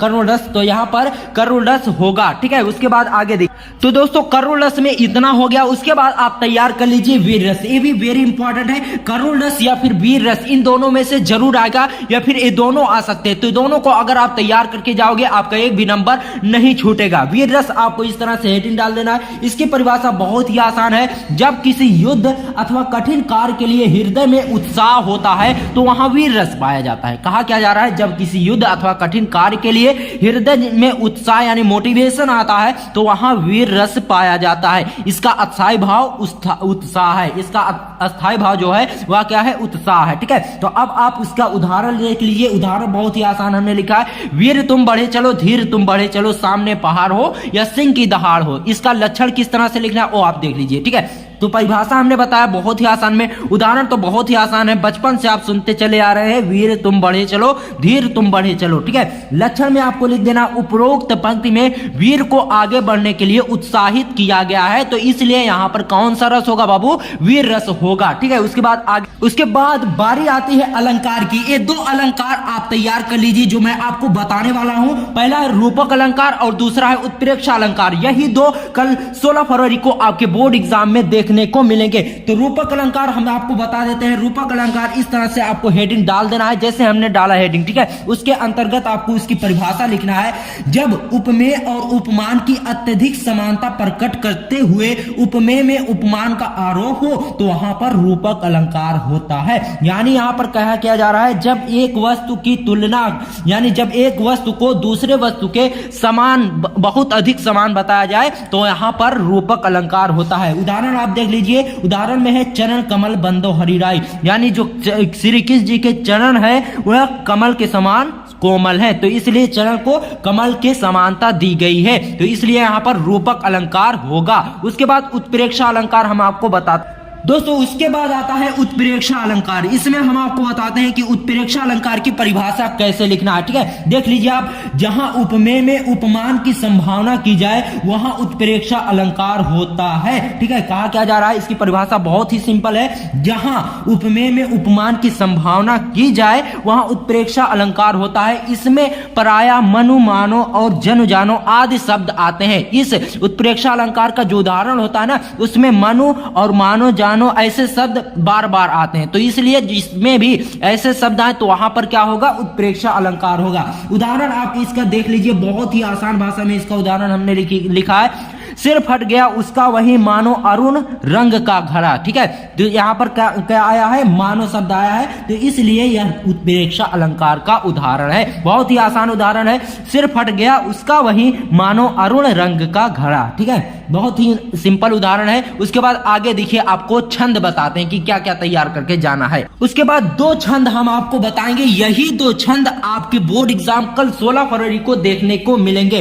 पहला छंद है वेरी वेरी इंपॉर्टेंट, चौपाई, ठीक है। चौपाई में आपको क्या लिखना है? इसकी परिभाषा हम आपको बता देते हैं। बहुत ही आसान परिभाषा है। यह एक सम्मात्रिक छंद है। इसके प्रत्येक चरण में 16 मात्राएं होती हैं, बस इसका यही इतनी परिभाषा है। उदाहरण आपको लिखना है। उदाहरण हम आपको बता देते हैं और इसकी मात्रा लगाना भी आपको बता देते हैं। उदाहरण भी बहुत ही आसान है। देखिए, बंदो गुरुपद पदम पुरागा सुरुचि सुबास सरस अनुरागा अमीय मोरिम चूरन चारु समन सकल भौरुज परिवारू। अब इसमें मात्रा कैसे लगाया जाता है ये आप ध्यान से देख लीजिए, ठीक है। जहां पर बड़ा उ, बड़ा ई और बड़ा आ की मात्रा है वहां पर दो मात्राएं, यानी इस तरह से यस की तरह ये दो मात्रा है, ठीक है। और ये जो है ये एक मात्रा है, ठीक है। तो यहाँ पर बंदो आया है ना, तो बा आया है आधा ना, दो शब्द यहाँ पर हो जा रहे हैं, तो यहाँ पर दो मात्राएं होगी। और यहाँ पर एक ही शब्द है तो एक मात्रा है, और यहाँ पर छोटा उ की मात्रा है तो एक मात्रा होगी, ठीक है। और उसके बाद दे लीजिए, इसमें भी छोटा उ की मात्रा है, एक मात्रा, इस पर भी एक मात्रा, इन सभी पर एक मात्रा होगी क्योंकि इसमें भी एक एक मात्रा है, ठीक है। इसमें भी एक मात्रा, और यहाँ पर रा पर बड़ा आ की मात्रा है तो इसलिए यहाँ पर दो मात्राएं होगी, यहाँ पर भी दो मात्राएं होगी, और यहाँ पर एक एक मात्राएं होंगी, ठीक है। आप देख सकते हैं, और यहाँ पर भी एक मात्रा होगी, और यहाँ पर बड़ा वा की मात्रा, इसलिए यहाँ पर दो मात्राएं होगी। यहाँ पर भी एक मात्राएं होगी, और यहाँ पर इन तीनों में एक एक मात्राएं होंगी, ठीक है। यहाँ पर भी एक एक मात्रा, और आखिरी में दो दो मात्राएं होंगी, ठीक है। और देखिए इसमें एक एक मात्राएं हैं, ठीक है। इसमें भी दो मात्रा होगी क्योंकि वहां पे बड़ा ऊ की मात्रा है, तो इसलिए इसमें दो मात्राएं होंगी और यहाँ पर भी एक एक मात्रा होगी। और यहाँ पर बड़ा आ की मात्रा है, तो इसलिए यहाँ पर दो मात्रा और यहाँ पर भी दो मात्रा, और यहाँ पर भी एक एक मात्राएं होंगी इन तीनों में। इसमें भी एक एक मात्रा, इसमें भी एक एक मात्रा, और इसमें एक एक मात्रा और दो दो मात्राएं होंगी, ठीक है। आप देख सकते हैं बड़ा, एक चीज आप ध्यान में रखिए, जहां पर छोटा ऊ, छोटा ई और छोटा आ की मात्राएं आए और एक मात्रा आए, ठीक है, एक शब्द है, एक अक्षर आए, तो यहां पर एक मात्रा लगेगी। और जहां पर बड़ा आ, बड़ी ई, बड़ा ऊ की मात्रा आए, तो वहां पर क्या लगेगा, दो मात्रा वाला संकेत लगेगा, ठीक है। ये दो मात्रा का निशान है, ठीक है, और ये एक मात्रा का निशान है, ठीक है। उसके बाद स्पष्टीकरण भी इसका पूछा जाता है, तो स्पष्टीकरण में सिर्फ इतना आपको लिख देना है, इसके सभी चरणों में 16-16 मात्राएं हैं, तो यह चौपाई छंद है, बस इतना हो गया। इसलिए इस पर आपको 2 नंबर कोई भी एग्जामिनर नहीं काट सकता, जैसे हमने बताया है वैसे अगर आप लिखोगे। इसके बाद देखिए दोहा आपको बताते हैं, बहुत ही इंपॉर्टेंट है। अब दोहा में कैसे आपको लिखना है देख लीजिए, ठीक है। दोहा आपको हेडिंग डाल देना है इस तरह से, इसकी परिभाषा आप देख लीजिए। दोहा अर्धसम मात्रिक छंद है, यानी इसकी सभी चरण बराबर नहीं होते थे, इसलिए ये अर्धसम मात्रिक छंद है। इसमें प्रथम और तीसरे चरण में 13-13 मात्राएं और चौथे और दूसरे चरण में 11-11 मात्राएं होती हैं। इसमें क्या होता है, ये एक अर्धसम मात्रिक छंद है, और इसके प्रथम जो पहला चरण होता है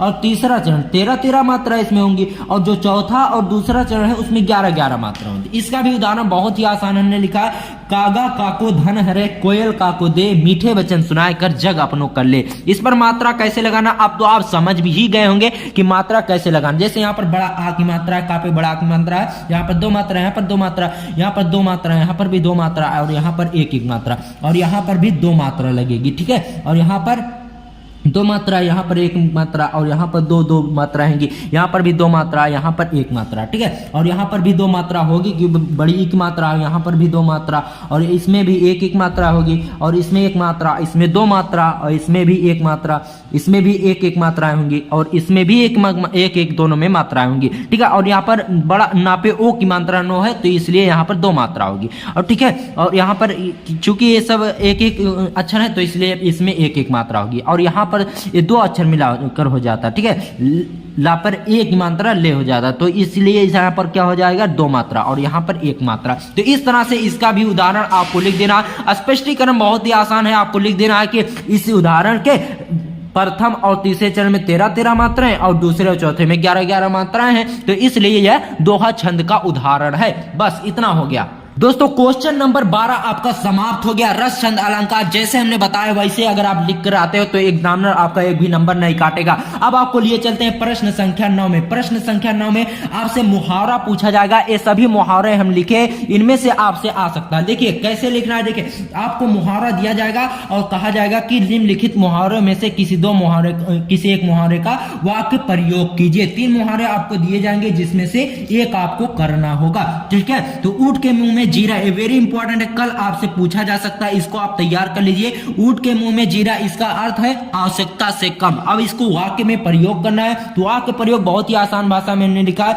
20 रोटी खाने वाले रामू के लिए ये 2 रोटी ऊंट के मुंह में जीरे के समान है। यानी जो रामू थे वह 20 रोटी रोज खाते थे, अब उनको 1 रोटी दे दिया जाएगा तो ऊंट के मुंह में जीरे के समान होगा, ठीक है। इस तरह से होता है वाक्य प्रयोग। अब नाक कटना, ठीक है, ये जो कहावतें जो लोग कहते हैं ना वही मुहावरा होता है। आप आसान भाषा में समझिए, ठीक है।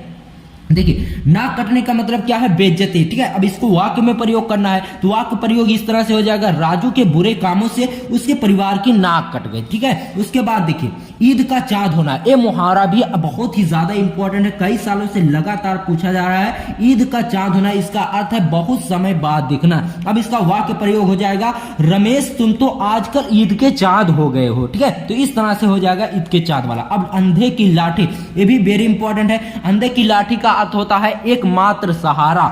अब इसका वाक्य प्रयोग हो जाएगा, रहीम अपनी मां के लिए अंधे की लाठी के जैसा है, ठीक है। तो प्रश्न संख्या 9 में आपसे मुहावरे और लोकोक्तियां पूछी जाती है, तो इन सभी को अगर आप तैयार कर लेते हो और समझ लेते हो तो आपका कल 2 नंबर लाने से कोई भी एग्जामिनर नहीं रोक सकता, 2 नंबर इसमें देने से, ठीक है। क्योंकि मैंने बहुत ही आसान भाषा में आपको समझाया है। अगर आपको समझ में ना आया हो तो कमेंट बॉक्स में जरूर बताना। अब आपको लिए चलते हैं प्रश्न संख्या 10 पर। संधि विच्छेद इसमें आपसे पूछा जाएगा। अब कुछ ऐसे संधि विच्छेद आपको बताएंगे हम जो 16 फरवरी को कल जरूर से जरूर इसमें से आएगा, इसमें से एक भी बाहर नहीं आएगा, ठीक है। ये देखिए आपसे बहुविकल्पीय में पूछा जाएगा, इसमें लिखना कुछ नहीं रहेगा, सिर्फ आपको निशान लगाना रहेगा, ठीक है। तो मैं आपको वेरी वेरी इंपॉर्टेंट आज की इस वीडियो में बता रहा हूं, इसे आप तैयार कर लीजिए। 16 फरवरी को यही सब तैयार करके जाइए, बस आपको व्याकरण में 21 नंबर लाने से कोई नहीं रोक सकता, ठीक है। स्वागतम का हो जाएगा सु प्लस आगतम, और नरेंद्र का हो जाएगा नर प्लस इंद्र, और सूर्योदय का हो जाएगा सूर्य धन उदय, ठीक है। इत्यादि का हो जाएगा इति प्लस आदि, ठीक है। उसके बाद इतना हो जाएगा आपका संधि विच्छेद। ये 5-4 संधि विच्छेद आप तैयार कर लो, इसमें से एक ना एक जरूर आएगा आपके बोर्ड एग्जाम में, ठीक है। प्रश्नोत्तर संख्या 10 आता है दोस्तों खा खंड में। प्रश्नोत्तर संख्या 10 का खा आता है विभक्ति और वचन। ये 5 विभक्ति और वचन तैयार करके जाइए, इसमें से जरूर कल 16 फरवरी को आपको देखने के लिए मिलेगा। तो आत्मने का सबसे ज्यादा इंपॉर्टेंट है। आत्मने में चतुर्थी विभक्ति और एक वचन है, और आत्मनानि में सप्तमी विभक्ति और एक वचन है, और आत्मना में तृतीय विभक्ति एक वचन है, ठीक है। और नामना में षष्ठी विभक्ति एक वचन है, और नामने शब्द में चतुर्थी विभक्ति और एक वचन है। तो इस तरह से आपको कर लेना है जैसे मैंने बताया है। ये सब बहुविकल्पीय पूछे जाएंगे, आपको सिर्फ विकल्प छांटकर लिखना होगा, ठीक है। उसके बाद प्रश्नोत्तर संख्या 11 का में आपसे पूछा जाएगा एक शब्द के 2 अर्थ, ठीक है। 11 खा वाला पाठ है ना। 11 का में आपसे शब्द युग्म पूछा जाएगा, और प्रश्नोत्तर संख्या 11 खा में आपसे एक शब्द के 2 अर्थ लिखने के लिए आएगा, ठीक है। अब जैसे अंबर है, इसके 2 अर्थ आपको लिखना है। ऐसा नहीं सेम आप पर्यायवाची लिख दो, पर्यायवाची नहीं लिखना होता, ठीक है। एक तो आकाश लिख देना, और दूसरा वर्ड आपको दूसरे तरह से लिख देना है, ठीक है। देखिए यहाँ पर अंबर का अर्थ हो जाएगा आकाश, और दूसरा हो जाएगा वस्त्र, ठीक है। तो अब देखिए गुरु का हो जाएगा, एक तो शिक्षक हो जाएगा, और दूसरा हो जाएगा भारी। अब देखिए कर के भी 2 अर्थ निकलते हैं। अब पहला अर्थ कर माने हाथ हो जाता है, और एक कर होता है टैक्स वाला कर, ठीक है। तो इस तरह से आपको समझ लेना है कि ये एक शब्द के 2 अर्थ लिखना है। ऐसा नहीं आप पर्यायवाची लिखकर चले आओ, पर्यायवाची आपको उसमें नहीं लिखना है। एक शब्दों के 2 अलग अलग अर्थ आपको लिखना है, ठीक है। अब देखिए नाग का हो जाएगा सांप और बादल। एक अर्थ सांप होता है, नाग माने सांप होता है, और दूसरा अर्थ होता है बादल। अब नग का हो जाएगा संख्या और पर्वत, ठीक है। नग माने संख्या भी होता है और पर्वत भी होता है, ठीक है। ये 2 अलग अलग अर्थ हैं, ठीक है। उसके बाद प्रश्नोत्तर संख्या 11 में आपको लिए चलते हैं। प्रश्नोत्तर संख्या 11 खा में, ठीक है। शब्द योग में ये सब बहुविकल्पीय आपसे पूछे जाएंगे, सिर्फ इसमें आपको छांटना होगा, ठीक है। अम्बुज, देखिए शब्द युग में सबसे ज्यादा इंपॉर्टेंट है अम्बुज और अम्बुज। इसमें क्या होता है दोस्तों, इसमें एक होता है कि आपको दोनों वर्ड बोलने में तो एक जैसे लगेंगे, लेकिन इनके अर्थों में बहुत फर्क होता है, ठीक है। जैसे अम्बुज और अम्बुज बोलने में समान लगते हैं, एकदम एक बराबर लगते हैं, लेकिन अम्बुज माने होता है बादल और अम्बुज माने होता है जल। अब आप देख लीजिए कितना फर्क है, ठीक है। अविराम और अभिराम, इसका हो जाएगा अनवरत और आकर्षक। जलज और जलद का हो जाएगा कमल और बादल, ठीक है। उसके बाद अंश और अंश का हो जाएगा भाग और सूर्य, और पंथ और पथ का हो जाएगा संप्रदाय और मार्ग। तो इस तरह से आपको तैयार कर लेना है दोस्तों। उसके बाद आता है प्रश्नोत्तर संख्या 11 में अनेक शब्दों के लिए एक शब्द, यानी बहुत सारे शब्द होंगे, उन सभी को मिलाकर एक शब्द आपको बनाना होगा। जैसे जिसकी तुलना ना की जा सके उसे क्या कहा जाता है, अतुलनीय कहा जाता है, ठीक है। ये भी आपसे बहुविकल्पीय में पूछा जाएगा, कोई भी घबराने की जरूरत नहीं है। अब देखिए जानने की इच्छा रखने वाले को क्या कहा जाएगा, जिज्ञासु कहा जाएगा, ठीक है। जानने की जो इच्छा रखने वाला व्यक्ति है उसे जिज्ञासु कहा जाएगा, और जिसे कोई जीत ही ना सके उसे अजीत कहा जाएगा, ठीक है। और जिसका मूल्य ना हो, जिसका कोई मूल्य ही ना हो, उसे क्या कहा जाएगा, अमूल्य कहा जाएगा। बात समझ रहे? तो इस तरह से आपको लिखना है। उसके बाद आता है प्रश्नोत्तर संख्या 11 का घा। अब 11 का घा में आपसे पूछा जाएगा शुद्ध और अशुद्ध करने के लिए आपको वाक्य दिए जाएंगे। जैसे यहाँ पर हो गया तुम कुर्सी पर बैठे है, ठीक है। तो ये गलत वर्ड है, ठीक है। इसको सही करके आपको लिखना है तुम कुर्सी पर बैठे हो। उसके बाद दूसरा वर्ड है पुत्री पराया धन होता है, ये भी गलत है। इसको सही करके आपको लिखना है पुत्री पराया धन होती है। उसके बाद तुम क्या पढ़ रहा है, ये भी गलत है। इसको सही करके आपको लिखना है तुम क्या पढ़ रहे हो। उसके बाद देखिए अध्यापक कक्षा में पढ़ा रही है, तो बिल्कुल भी गलत है। इसको आपको लिखना है अध्यापक कक्षा में पढ़ा रहे हैं। तो इस तरह से आपको लिखना है। जैसे आज की इस वीडियो में हम तो दोस्तों मिलते हैं आपसे किसी और वीडियो में, तब तक के लिए गुड बाय, जय हिंद जय भारत। और तैयारी करते रहिए, आपके पास समय बहुत ही कम है, अब आपके पास केवल एक रात बची है। दोस्तों अंतिम दिन भी आपका समाप्त होने वाला है, अब होने वाली है रात। अब हम आपके लिए लेकर आए हैं 14 नंबर वाले प्रश्नोत्तर संख्या 8 में आपको संस्कृत गद्यांश और संस्कृत श्लोक पूछा जाएगा।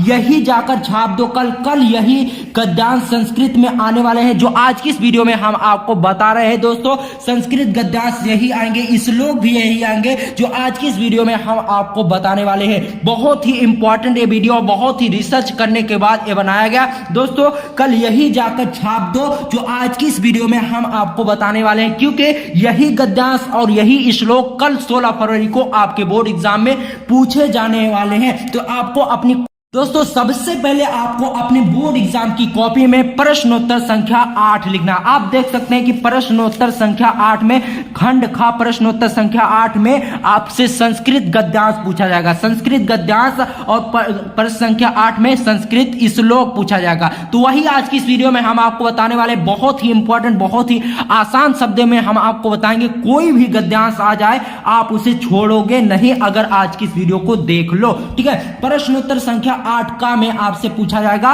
संस्कृत गद्यांश। ये 2 गद्यांश आप तैयार करके जाइए, यही 16 फरवरी को आने वाले हैं। पहला गद्यांश है, ठीक है, इसे हम थोड़ा पढ़कर बता देते हैं। धनो एवं भारत देशा यत्र समुल्लस्ति, इस वाला ये कहां से लिया गया है? ये भारतीय संस्कृत, ठीक है, संस्कृत भाषा महत्वम चैप्टर से लिया गया है। यहां से यहां तक इस पहले वाले पैराग्राफ ये वेरी इंपॉर्टेंट है, इसको आपको तैयार करके जाना है। देखिए इसमें क्या पूछा जाता है, ससंदर्भ व्याख्या करने के लिए आता है। तो सबसे पहले आपको प्रश्नोत्तर संख्या लिखना है, उसके बाद आपको संकेत में लिख देना है, ठीक है। संकेत में इस तरह से लिख देना है, धनो एवं भारत देशा से डॉट डॉट करके फिर यहां से लिखतानि संति तक, ठीक है। उसके बाद आपको संदर्भ हेडिंग डालना है, उसके अंतर्गत लिखना है प्रस्तुत गद्यांश हमारी पाठ्य पुस्तक संस्कृत के संस्कृत भाषाएं महत्वम नामक पाठ से लिया गया है। इसमें लेखक नहीं होता, सिर्फ आपको पाठ का नाम लिखना होता है। उसके बाद ये जो संस्कृत है ना, इसको हिंदी में आपको अनुवाद करना होगा, ठीक है। उसके बाद अनुवाद हेडिंग डालना है, उसके बाद इसका संस्कृत जो है इसको हिंदी में करके आपको अनुवाद कर देना, ठीक है। जैसे इसको देखिए,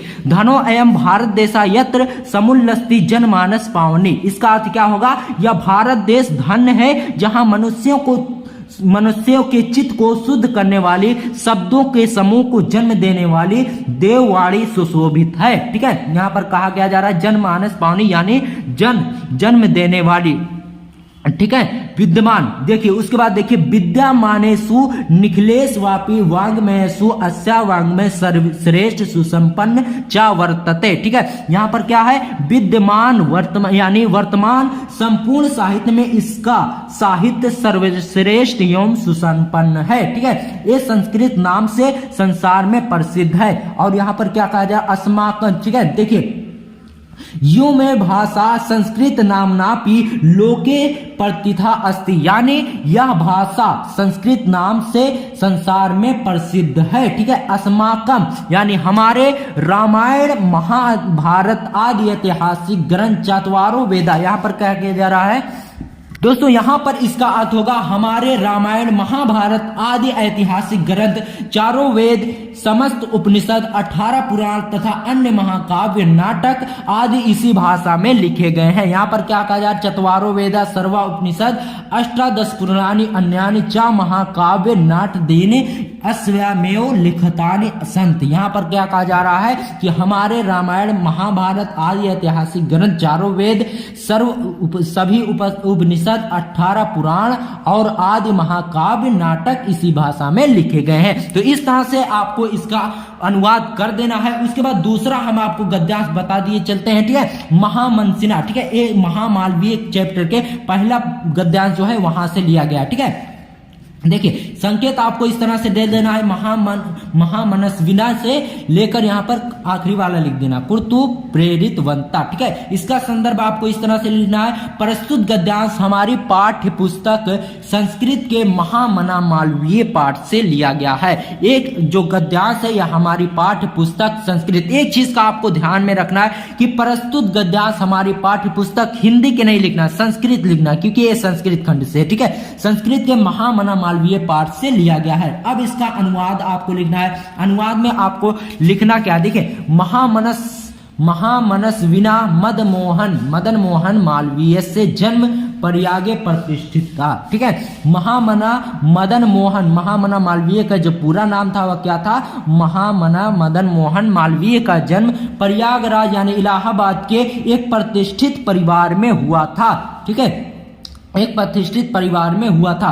अस्या पिता, इनके पिता ब्रजनाथ मालवीय के माननीय विद्वान थे, संस्कृत के माननीय विद्वान थे। ठीक है, अस्या पिता पंडित ब्रजनाथ मालवीय संस्कृत से सम्मानीय विद्वान आसीत, यानी इनके जो पिता थे वह संस्कृत के एक माननीय विद्वान थे। ठीक है, अयम प्रयागे योम संस्कृत पाठशाला राजकीय विद्यालय मेयोर सेंट्रल मध्य महाविद्यालय अध्यापनम आरब्धवान। ठीक है, क्या कह रहा है इसमें, देखिए, इन्होंने प्रयाग में ही संस्कृत पाठशाला राजकीय विद्यालय तथा म्योर सेंट्रल महाविद्यालय में शिक्षा प्राप्त की और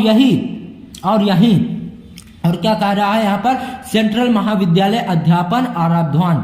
ठीक है, और यहीं पर भी अध्यापन को आरंभ यानी शुरू कर दिया। और यहीं पर यह क्या किए, इन्होंने प्रयागराज में ही संस्कृत पाठशाला से अपनी पढ़ाई की और वहीं पर ही यह राजकीय विद्यालय में अध्यापन करने लगे यानी पढ़ाने लगे। युवा मालवीय ने, ठीक है, यहाँ पर देखिए, युवक मालवीय सुकीयन प्रभावपूर्ण भाषणेन जरानम मानसेन अमोहत अत्या अस्य सुहृदंता प्राडिभावाक पदवी प्राप्त देशस्य श्रेष्ठतारम सेवा कर्तुं प्रेरितवत्ता। ठीक है, क्या कहा जा रहा है यहाँ पर, देखिए, वो अपने प्रभावपूर्ण भाषण से लोगों का मन मोह लिया। युवक मालवीय ने, जो मालवीय युवा थे, उन्होंने एक भाषण दिया जो बहुत ही प्रभावपूर्ण हुआ और उस भाषण से उन्होंने सभी लोगों का मन मोह लिया। अतः उनके शुभ चिंतकों ने इन्हें अधिवक्ता की पदवी प्राप्त कर राष्ट्र की श्रेष्ठतम सेवा करने के लिए प्रेरित किया। यानी यहाँ पर ये जो गद्यांश है ना, इसको आपको अनुवाद करने होता है। ठीक है, इसको आपको एक बार पढ़ लेना है, फिर आपको इसका संस्कृत हिंदी में अनुवाद कर देना है। ठीक है, उसके बाद प्रश्नोत्तर संख्या 8 खा में श्लोक आपसे पूछा जाएगा। श्लोक कैसे लिखना है, सेम इसी तरह से हेडिंग आपको डालना है। प्रश्नोत्तर संख्या 8 सबसे पहले आपको लिखना है, फिर संकेत दे देना है कि किस श्लोक का आप कर रहे हो। ये 2 श्लोक तैयार करके जाइए, यही कल 16 फरवरी को आपसे पूछे जाने वाले हैं। ठीक है, क्या आपको तैयार करना है, देखिए, सुखार्थिना कुतो विद्यार्थिनम सुखम सुखार्थी व तेजेत विद्याम विद्यार्थी व तेजेत सुखम। ये आपसे लिया गया है सुभाषी रत्नानी पाठ से। ठीक है, ये सुभाषी रत्नानी पाठ से लिया गया है, तो इसको आप जरूर तैयार करिए। चलिए हम आपको बताते हैं। और दूसरा क्या है, जल बिंदु निपोतन क्रमशः पूर्यते घटा सा हेतु सर्व विद्यादानाम धर्मस्य चा धनस्य चा। ठीक है, आपको संकेत दे देना है, उसके बाद संदर्भ हेडिंग डालना है। उसके बाद आपको लिखना है, प्रस्तुत श्लोक हमारी पाठ्य पुस्तक संस्कृत के सुभाषी रत्नानी पाठ से लिया गया है। यानी ये जो पाठ है या ये श्लोक जो है यह हमारी पाठ्य पुस्तक संस्कृत के सुभाषी रत्नानी पाठ से लिया गया है। अब इसका अनुवाद बहुत ही आसान है, आप लोगों को एक ही बार में याद हो जाएगा। इसका अनुवाद क्या है, देखिए, सुखार्थिना कुतो विद्यार्थिना सुखम।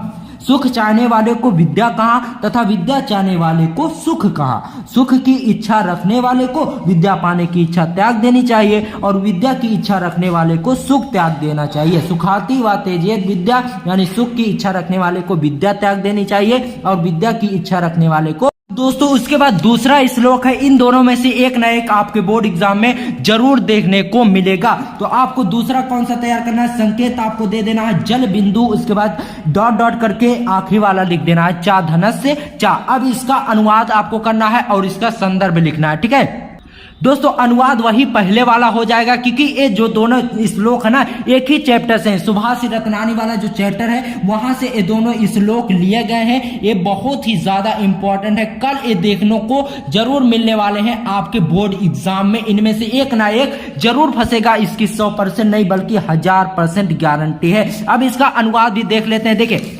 बूंद, इसका अनुवाद सबसे पहले इसे पढ़ते हैं। जर्ब बिंदु निपोतन क्रमशः पूर्यते घटा सा हेतु सर्व विद्याधानम धर्मस्य चा धनस्य चा। इसमें क्या कहा जा रहा है? बूंद बूंद जल गिरने से क्रमशः घड़ा भर जाता है, यही सभी विद्याओं धर्म तथा धन के लिए भी है। जैसे अर्थात विद्या धर्म और धन पाने के लिए धैर्य का होना बहुत अधिक आवश्यक है। ठीक है, यहाँ पर कहा क्या जा रहा है कि जिस तरह बूंद बूंद गिरने से घड़ा भरता है, उसी तरह विद्या और धन पाने के लिए बूंद बूंद जुटाना पड़ता है, जिससे वह भर जाता है आखिर में जाकर। जैसे घड़ा बन जाता है वैसे भी वो भी भर जाता है। ठीक है, तो दोस्तों इस तरह से अगर आप लिखते हो जैसा आज की इस वीडियो में मैंने बताया, तो 14 नंबर का ए पर 7 नंबर श्लोक से और 7 नंबर गद्यांश से आपका आएगा। तो ये आपको पूरा पक्का हो जाएगा। 14 में 14 नंबर आपको पूरे मिलेंगे अगर आप इस तरह से लिखोगे जैसे हमने बताया। बहुत ही आसान भाषा में बताया है। उम्मीद करते हैं कि आपको ये वीडियो बहुत ही पसंद आई होगी। अगर वीडियो पसंद आई हो तो वीडियो को लाइक कर देना, और इसके बाद आपको पत्र लेखन की वीडियो मिलने वाली है। बहुत ही इंपॉर्टेंट वीडियो है, जरूर देख लेना।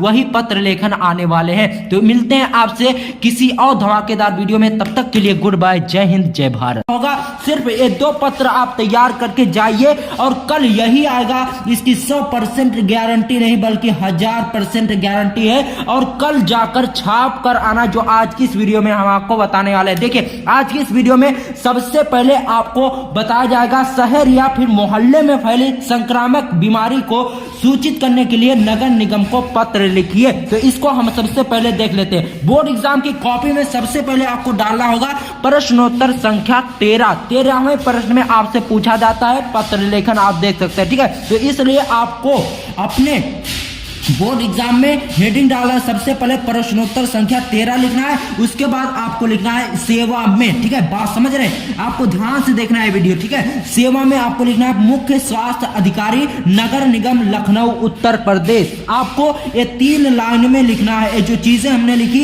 ये आपको 3 लाइन में लिखना है, ऐसा नहीं एक ही लाइन में आप लिख दो।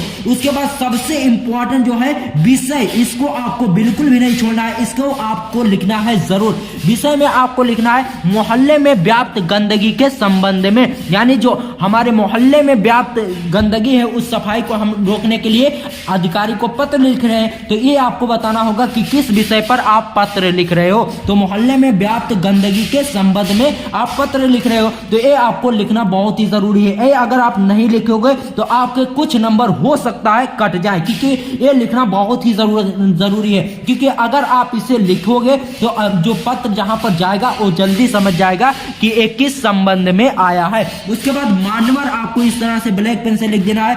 उसके बाद उसके अंतर्गत लिखना है दुख के साथ कहना पड़ता है कि पिछले कुछ दिनों से हमारे मोहल्ले में चारों ओर गंदगी का साम्राज्य फैला हुआ है। कहा क्या जा रहा है? दुख के साथ कहना पड़ता है कि पिछले कुछ दिनों से हमारे मोहल्ले में चारों ओर गंदगी का साम्राज्य फैला हुआ है, जिसके कारण मोहल्ले वासियों का जीना दूभर हो गया है, और चारों ओर गंदगी के कारण मक्खियों या मच्छरों के ने साम्राज्य फैलाया हुआ है या साम्राज्य फैल गया है, जिससे तरह तरह की बीमारियां फैलने का डर बना है। ठीक है, अतः इतना यहां तक हो गया आपकी बात, यहां पर आपकी बात पूरी हो गई। अब अतः से आपको लिखना, अतः आपसे विनम्र निवेदन ये है कि मोहल्ले की जल्द से जल्द सफाई करवाएं, आपकी अति कृपा होगी, धन्यवाद। बस इतना हो गया पत्र लेखन में। बहुत ही आसान भाषा में हमने लिखा। अगर आप इस तरह से लिखोगे तो आपको पूरे नंबर मिलेंगे और एक भी नंबर आपका नहीं कटेगा। दिनांक आपको अगर डालना चाहे तो, अगर नहीं डालते कोई बात नहीं, अगर डालना चाहो तो 16 फरवरी एग्जाम की डेट डाल देना, 16 फरवरी 2023, और भवदीय में आपको का खा गा लिख देना। ठीक है दोस्तों, यहां पर अपना नाम आपको नहीं लिखना है। उसके बाद चलिए देखते हैं अगला पत्र आपको कौन सा तैयार करना है। इस तरह से जैसे मैंने लिखा, बहुत ही आसान भाषा में लिखा, इसी तरह से आपको भी लिखकर आना है ताकि एग्जामिनर खुश होकर आपको पूरा नंबर दे। ठीक है, उसके बाद दूसरा पत्र हम आपको बताते हैं। दूसरा पत्र किस पर लिखाना है? बैंक में खाता खुलवाने के लिए। बैंक में खाता खुलवाने के लिए बैंक अधिकारी को पत्र लिखिए। तो इसमें आपको कैसे लिखना है? देखिए, सबसे पहले सिंपली आपको लिखना है सेवा में श्रीमान बैंक अधिकारी महोदय, भारतीय स्टेट बैंक, लखनऊ उत्तर प्रदेश। इस तरह से 3 लाइनिंग में आपको इसको लिख देना है। उसके बाद विषय आपको हेडिंग डालकर उसमें लिखना है खाता खोलने के लिए आवेदन पत्र, यानी किस चीज पर आप ये पत्र भेजे हो उस विषय को आपको इसमें बताना होगा। खाता खोलने के लिए आवेदन पत्र। उसके बाद मान्यवर, इस तरह से आपको हेडिंग किस टाइप का डाल देना है। उसके बाद लिखना है निवेदन ये है कि मैं कक्षा 9वीं का विद्यार्थी हूं, मुझे उत्तर प्रदेश सरकार द्वारा दी जा रही छात्रवृत्ति प्राप्त करनी है। ठीक है, यहां पर कहा क्या जा रहा है कि निवेदन ये है कि मैं कक्षा 9वीं का विद्यार्थी हूं, ठीक है, मुझे उत्तर प्रदेश सरकार द्वारा दी जा रही छात्रवृत्ति प्राप्त करनी है, जिसके लिए मुझे बैंक खाते की आवश्यकता है, अतः आपसे। ठीक है, तो इतना हो गया आपकी बात यहां पर पूरी हो गई।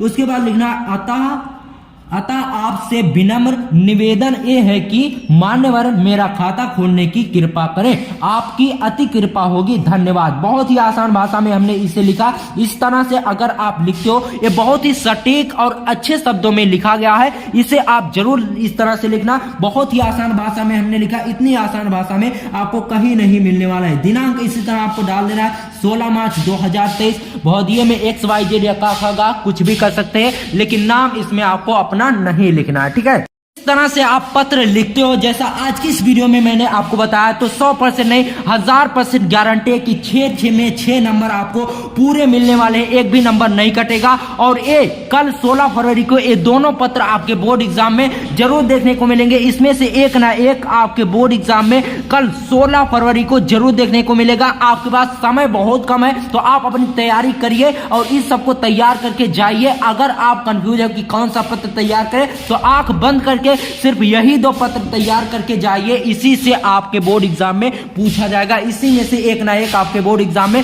जरूर देखने को मिलेगा। ठीक है, उसके बाद चलिए अब आपसे मिलते हैं किसी और धमाकेदार वीडियो में। तब तक के लिए गुड बाय, जय हिंद, जय भारत। इस वीडियो से 9 नंबर आपका पक्का होने वाला है। कल ये जरूर आएगा, जो महत्वपूर्ण 2 निबंध हम आपको बताने वाले हैं आज की इस वीडियो में। 100% चांसेस है कि एक कल जरूर से जरूर आएंगे। तो आज की ये वीडियो बहुत ही ज्यादा इंपॉर्टेंट होने वाली है। 9 नंबर आपको पूरे मिलेंगे अगर इस तरह से लिखोगे जैसे आज की इस वीडियो में हमने लिखा है। वीडियो बहुत ही ज्यादा इंपॉर्टेंट होने वाली है। आपके पास अब समय नहीं है, ज्यादा इधर उधर मत भटको, ये 2 महत्वपूर्ण निबंध तैयार कर लो। कल ये जरूर से जरूर आपके बोर्ड एग्जाम में देखने को मिलने वाले हैं। 16 फरवरी को आपका पेपर है, अब कुछ ही घंटे आपके पास बचे हैं, उसी कुछ ही घंटों में आपको अपनी तैयारी करना है। तो 9 नंबर अगर पूरा करना है तो आज की इस वीडियो को पूरा जरूर लास्ट तक देखना। आज की इस वीडियो में जो 2 निबंध हम आपको बताने वाले हैं, एक कल जरूर से जरूर आपके बोर्ड एग्जाम में देखने को मिलेंगे। चलिए बिना समय गवाते हुए आज की इस वीडियो को शुरू करते हैं। दोस्तों, पहला निबंध है बेरोजगारी की समस्या और समाधान पर। बहुत ही इंपॉर्टेंट है, कई सालों से ये लगातार पूछा जा रहा है, बेरोजगारी की समस्या और समाधान। इसमें सबसे पहले हेडिंग आपको डालनी होगी प्रस्तावना। बोर्ड एग्जाम की कॉपी में प्रश्नोत्तर संख्या 14 में निबंध आता है, तो सबसे पहले आपको प्रश्नोत्तर संख्या 14 लिख देना है। जिस निबंध को आप लिख रहे हो उसको बीच में लिख देना, ठीक है। फिर प्रस्तावना हेडिंग डालना है। फिर प्रस्तावना में आपको लिखना है बेरोजगारी किसी देश के लिए अभिशाप है। क्या लिखना है इसमें?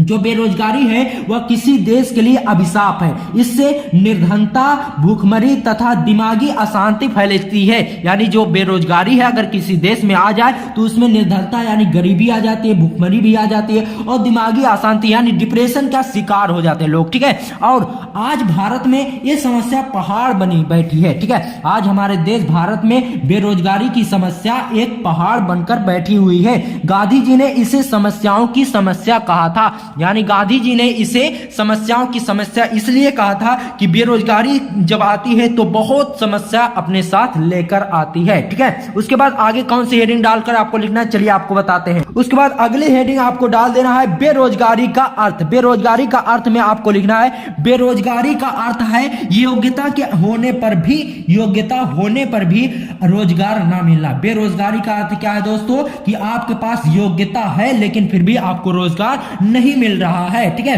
भारत में ये 3 प्रकार से जगह बनाए हुए हैं और ये बेरोजगारी की समस्या भारत में 3 प्रकार से होती है। पहला प्रकार, इसमें पहले तरह की बेरोजगारी ऐसे होती है कि पहले वो जिनके पास आजीविका का कोई साधन नहीं है वह खाली बैठे रहते हैं। ठीक है, पहले तो बेरोजगार वो हो गए और दूसरे बेरोजगार वो है जिनके पास कुछ मौसम काम रहता है, कुछ मौसम काम नहीं रहता। जैसे कृषि में, जैसे किसानों को ले लो, जब जुताई का समय रहेगा तो उनके पास काम रहेगा, बुआई कटाई इन समय में उनके पास काम रहता है, लेकिन जब जुताई बुआई कटाई के समय के बाद वह रोजगार होता है, लेकिन कृषि का कार्य खत्म होने पर, जब एक काम खत्म हो जाता है तो वो लोग भी बेरोजगार हो जाते हैं। तो इतना हो जाएगा। और उसके बाद तीसरे जो वो लोग हैं जिन्हें योग्यता के अनुसार काम ना मिलता। ठीक है, तीसरे ऐसे लोग हैं जिनके पास योग्यता होती है लेकिन उन्हें काम ही नहीं मिलता। तो ये 3 प्रकार के बेरोजगार के प्रकार है भारत में। 3 तरह से इस तरह के बेरोजगार लोग होते हैं भारत में। ठीक है दोस्तों, आमतौर पे ये 3 तरह की बेरोजगारी हमारे देश में देखी जा रही है। उसके बाद देखिए आगे क्या हेडिंग डालना है दोस्तों। आगे हेडिंग डालना है बेरोजगारी का कारण। वेरी इंपॉर्टेंट है, इससे जरूर हेडिंग डालना है बेरोजगारी का कारण। इसमें लिखना है हमारा देश बेरोजगारी का सबसे बड़ा कारण है। हमारे देश में बेरोजगारी का सबसे बड़ा कारण है जनसंख्या वृद्धि। ठीक है, हमारे देश में जो बेरोजगारी का सबसे बड़ा कारण है वह जनसंख्या वृद्धि है। भारत में जनसंख्या विस्फोट से बेरोजगारी को बढ़ावा मिला है। भारत देश में जनसंख्या विस्फोट से बेरोजगारी को और बढ़ावा मिला है। इसका कारण यह है कि शिक्षा प्रणाली सही नहीं है। हमारे देश में आज भी अशिक्षा है, जिसके कारण व्यक्ति अच्छा रोजगार प्राप्त नहीं कर पाता। हमारे देश में बेरोजगारी की जो सबसे बड़ी समस्या है, बेरोजगारी का जो सबसे बड़ा कारण है वह जनसंख्या वृद्धि है। और दूसरा सबसे बड़ा कारण है शिक्षा प्रणाली सही है नहीं है, जिससे हमारे देश में शिक्षा अच्छे से नहीं हो पाती, लोग अशिक्षित ही रह जाते हैं, जिसके कारण उन्हें रोजगार नहीं मिल पाता। ठीक है, उसके बाद अगली हेडिंग डालना है बेरोजगारी का समाधान।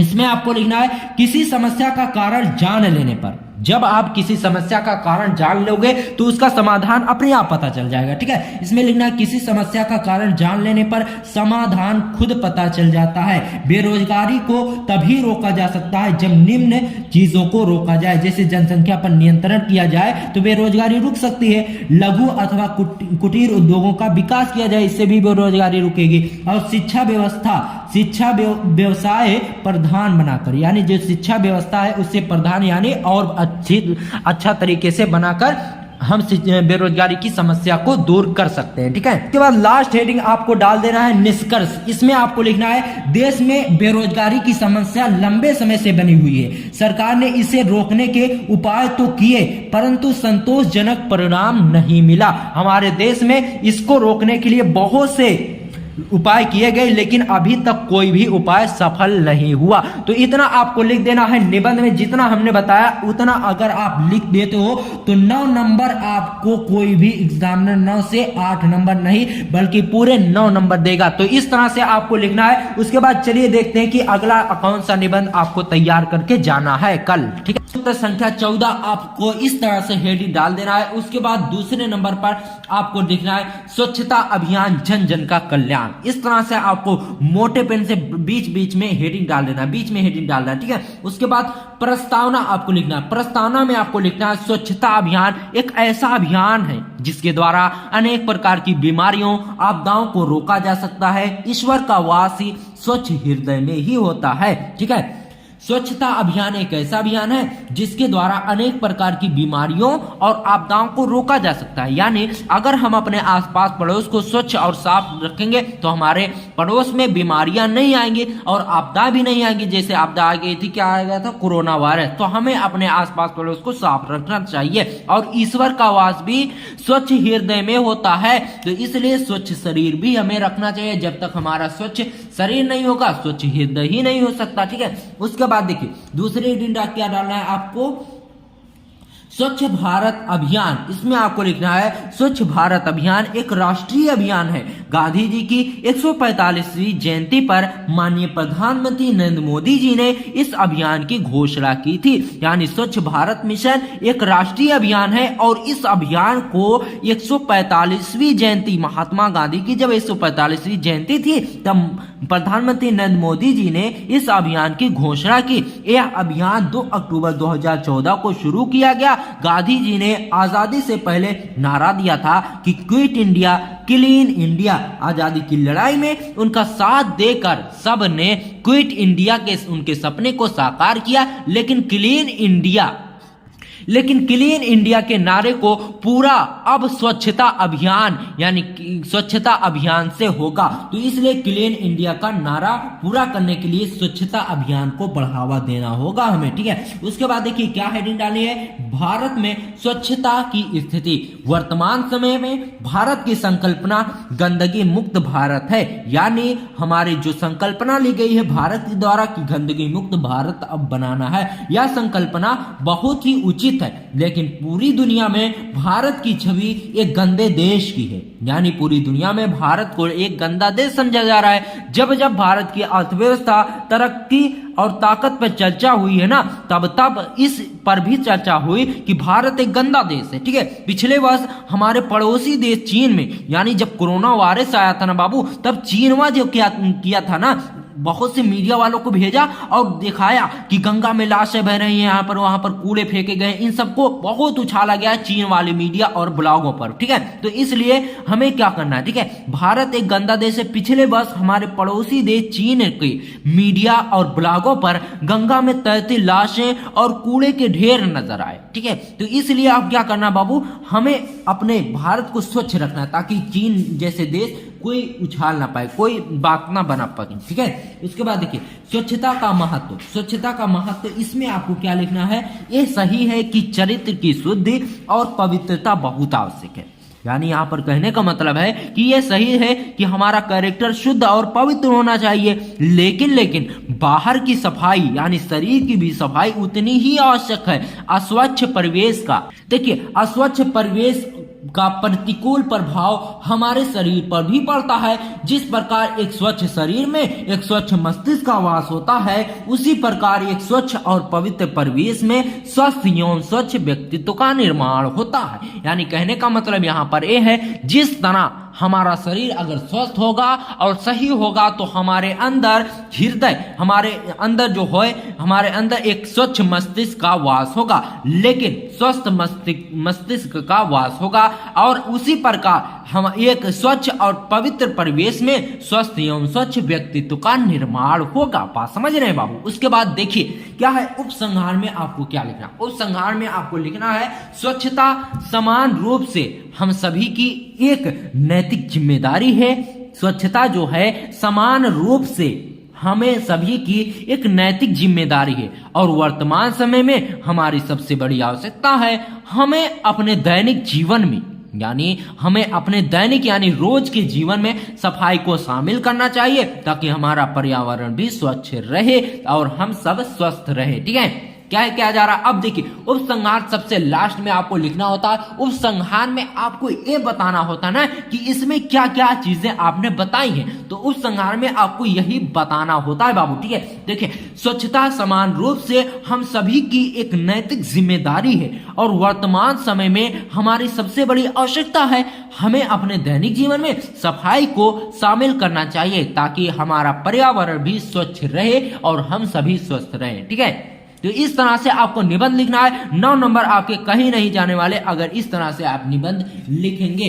अब दोस्तों ये 2 निबंध जो आज की इस वीडियो में हमने आपको बताया है, अगर आप इसे तैयार करके जाते हो तो कल 16 फरवरी को ये आपके बोर्ड एग्जाम में जरूर देखने को मिलेंगे। इसकी 100% गारंटी मैं लेता हूं। इसमें से एक ना एक आपके बोर्ड एग्जाम कल 16 फरवरी को जरूर देखने को मिलेगा। तो आप अपनी तैयारी अब करते रहिए। सभी टॉपिक को हमने बता दिया।